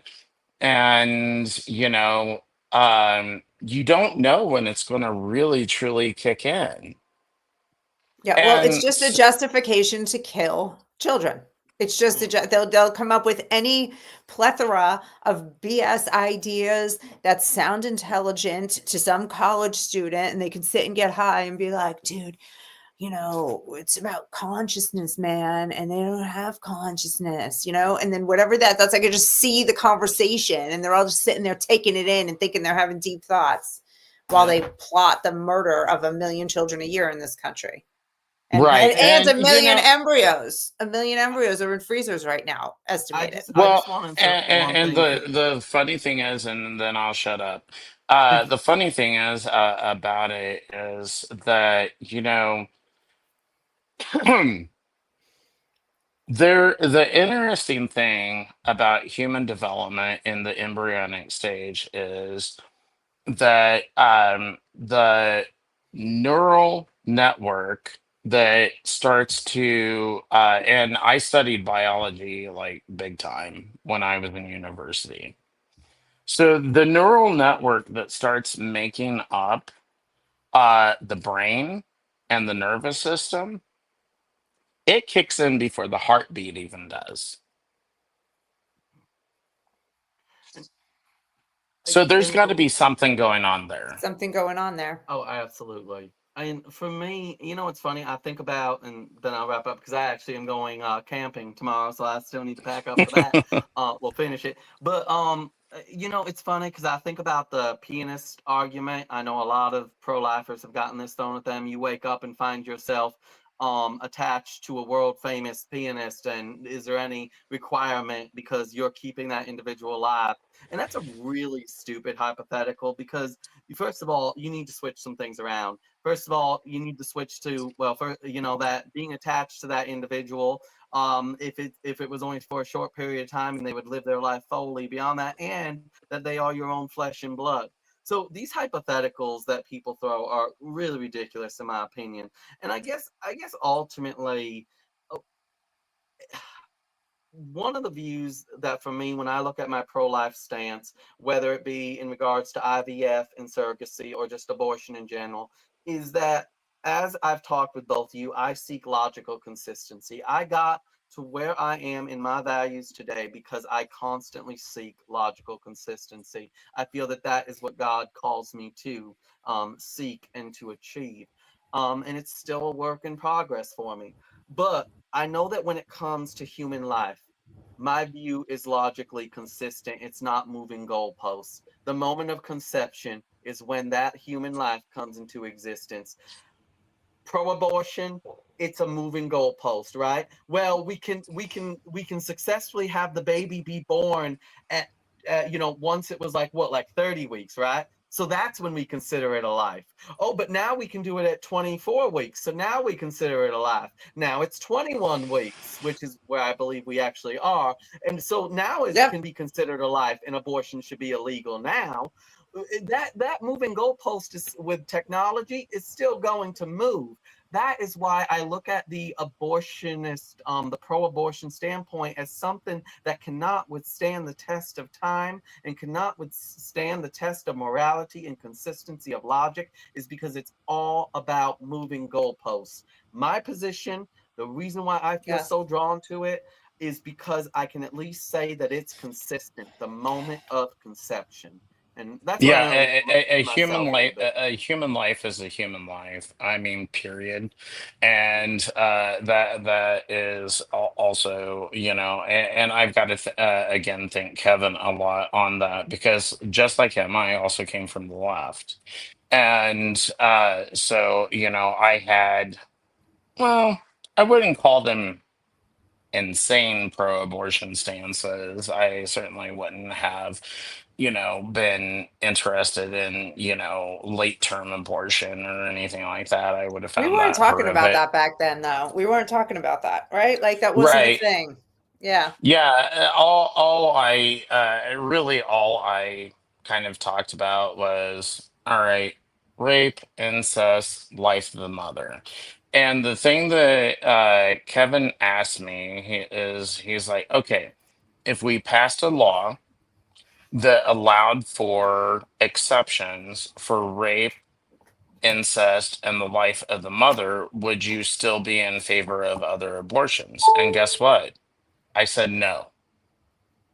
I was like, absolutely not. Because, you know, I do realize it's still killing a human being. And it was like kind of a really difficult position for me to have. And I hope that God forgives me for having that position, Yeah. you know, I just want to, sorry. because it's like, you know, I was just trying to, I guess you could say, make the choice between which life I valued the most. And that was a really difficult thing for me, and it was a really heartbreaking thing for me to have to do. But that's what I felt like I was doing. Yeah. And so, I mean, I generally came down on the life of the mother, not the life of the baby. And I hope that God has mercy on me for feeling that way. And Chris, I just want to clarify quick before we go. So the reason I asked that question, and it's not just Chris that I've ever asked that question to. I've asked that question to so many people who support abortion at some point in some way, is because so many pro-abortionists bring up rape, incest, and life of the mother, right? They do it as this, got you. And for me, I just asked that question to seek clarity. I am absolute pro-life. But I asked them that if I were to say, if we were to, and this to me, I want to know if they're genuine in what they're saying, or they're just using that small fraction of abortions to justify all abortions. And that's why I asked that.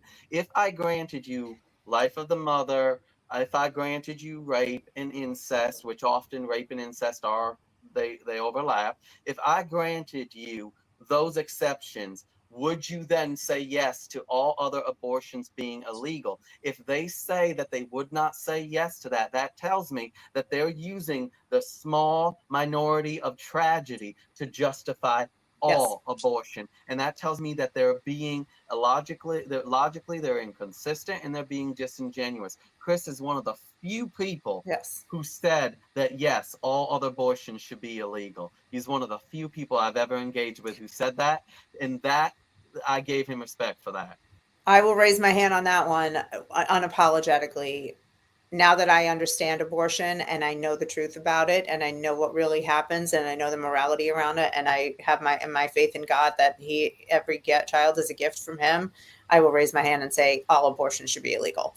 And I'm okay with that. And I'll stand by that. I'll die on that hill and lose more friends. Yeah, well, I'm getting closer to that. I'll say maybe the only exception that I'm still okay with is the life of the mother. But that is not a real thing. Like there's no situation where you need to abort a child to save the life of a mother. Like, and you know what, Elena? So that's just a lefty talking point. Let me put it to you this way. I'm ignorant on that issue, and I'll be the first to admit it. I'm just ignorant on that issue. But I just do know. And I heard this actually, interestingly enough. My God, this conversation is bringing me to tears.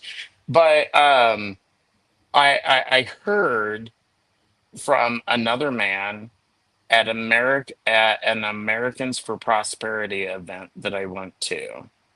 And he said and he was a conservative Christian man, but he said the exact same thing that I did. And I think when it comes to, the life of the mother, and I think the left, if it is a BS talking point, and maybe I need you guys or myself to just educate myself a little bit more on it. But the thing is he totally said exactly the same thing. He was like, if I had to choose between my wife and an unborn baby, I'm going to choose my wife. And I was like, if I was in the same situation, that's what I would choose too. Yeah. Elena, can I just say something? My heart goes out to so many people that are at the point where Chris is, because the pro-abortionists are really good at conflating things. That we all know this, and unfortunately, they conflate things like ectopic pregnancies. With that's an abortion. An ectopic pregnancy is not an abortion in the sense that we're discussing, right? That's not a survival. That child isn't surviving under any circumstances. Exactly. No. The child never made it to the uterus. That child could never become anything under any circumstances because it's an ectopic pregnancy. But the pro-abortionists are really good at conflating that, right? And so, and then there's another extremely rare situation where when fertilization takes place, conception takes place, the cells start spreading.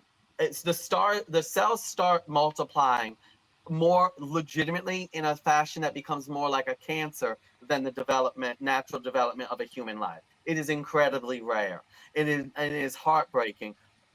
But that's another thing they try to conflate. That's What also, they're trying to do is could they that need to ever become conflate a these baby? things. That's not something that could ever become a baby either, though, right?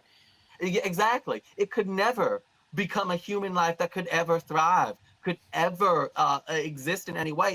It legit lacks any of that. And in the reason why they try to conflate these things, is because they want to justify all abortions. They want to use an ectopic pregnancy to justify the abortion at 7 months. They want at 8 months. Here in New York State, officially they say 24 weeks, but if the mother claims that she's so upset by the pregnancy she might end her own life, that's considered risk to the mother, right? That's So what I'm saying. it's no, not, yeah, It's just that's not BS. the It's all shit. BS, That's Chris. Thank you for that's the problem. They're trying expounding to on conflate what I was trying to ectopic say. pregnancy with a woman yeah, being that's depressed at certainly 8 not what I would months. be talking about. That's You what they're know, for trying to do, But sure. that's though. how That's what the that's what they pro-abortionists mean. do. When they're saying it, that's what they mean. That's what he's better explaining what I was trying to say. Like these are this is what they mean when they say to save the life of the mother. You know, Yeah, and and there you know are, what? you know, What I'm starting to realize here is they're taking advantage of people like me who try to have a good heart, yeah, and they're taking advantage of me. yeah. And mm, well, Here's I guess I here, successfully did it. I might be changing. well, here's the good news. Like all of us were not born. You both came from liberal backgrounds. I came from a, my stupid mixed up, political, moral background that I position I held. And we were presented with information, and we've changed our hearts and our minds when we gained this new information because we're intelligent. And there are other people like us out there who, if we keep talking one by one, will hear what we're saying and they'll start to bat it around.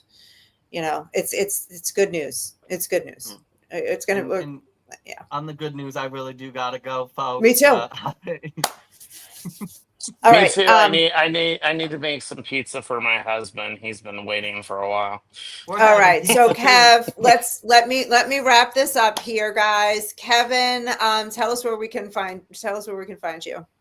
All right, I am taking a break from posting on social media, folks. I'm only on here because Elena's driving, and I am taking a month off. But you can find me on X at Kevin M Hammer. I think it's one. You can find me on Facebook, Kevin Hammer. You can also find me on Instagram at K Hammer. I think it's 85. I always forget if I have it 85, 89. So K Hammer 85 or K Hammer 8589 on Instagram. And you can find me and Chris on YouTube, KC Reacts Live, of course. And I have my own personal YouTube called The Issues from Left to Right.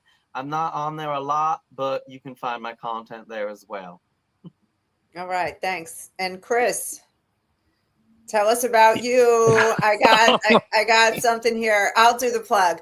Chris is running for state rep in Kansas City, Missouri, and Independence specifically. Independence, and running as a Republican. That's correct, right? And this That's QR correct. code will take you to his website where you can learn more about his issues, and you can, if you are inclined, which I hope you are, give to Chris's campaign and help him to, grow and win this state over for us. All right, Chris, what else have you got to say? Yeah, go there. Go to www.barrettformo.com if you have any questions about how to spell my last name. Well, it's right up there on the screen. So it's www.barrettformo.com. And that's also another way to contribute financially. And I can take donations from around the country. It's not limited just to my state. So if you liked what I had to say tonight, and you think, oh, well, he sounds like a reasonable guy, then there you go. And but the other thing that's also important too is when you go to barrettformo.com is you can sign up to volunteer because while right now my election isn't until next year, you're not going to have to do anything right away, but by the time that the election comes around next year, I'm going to need an army of people to get out there and knock on doors and stuff like that. So, if you're local, that is great. If you're anywhere in the state of Missouri, quite honestly, you can come to my house. I'll put you up. So, Slow down, slow down, slow down. Yeah, we'll talk about that. You got to get through me. Wait. Well, that's true. That's true. I'm gonna vet. Yeah, but state of Missouri, state of Kansas, obviously I'm not running for Kansas, but I have lots of friends in Kansas. So if you want to contribute and help me out and help out your neighbor state, that would be great, guys. I appreciate it. Yeah, I think we have to support our conservative candidates all over the country because, I always hear people say things like, oh, it's not my problem. No, love your entire country and let's try to save each other all over the country and not give up on any corner of this great nation. Guys, if you're watching, all the links to everything we just talked about to find Kevin and find Chris are in the description if you're watching on YouTube or on Rumble. Vinny says that he loves us all, and we love you too, Vinny. Thank you. And Jesus and everyone else who was here tonight. Can I ask Vinny a quick question? Oh, yeah. So, Vinny, if you're still watching and if you can comment immediately, because I know there was a little bit with my audio. Was my audio good for you, Vinny? I do apologize if that in any way affected. That's okay. No, go check. You'll be able to go back and watch the replay and see like the difference. But yeah, we'll figure that out for next time. It wasn't terrible. We still had a conversation. I would have told you if it was terrible, and I would have said we got to pull that. So don't worry about it. All right, but guys, I thank you so much as always. A blast, and to everyone watching, thank you so much. God bless you, and God bless America. God bless America, guys.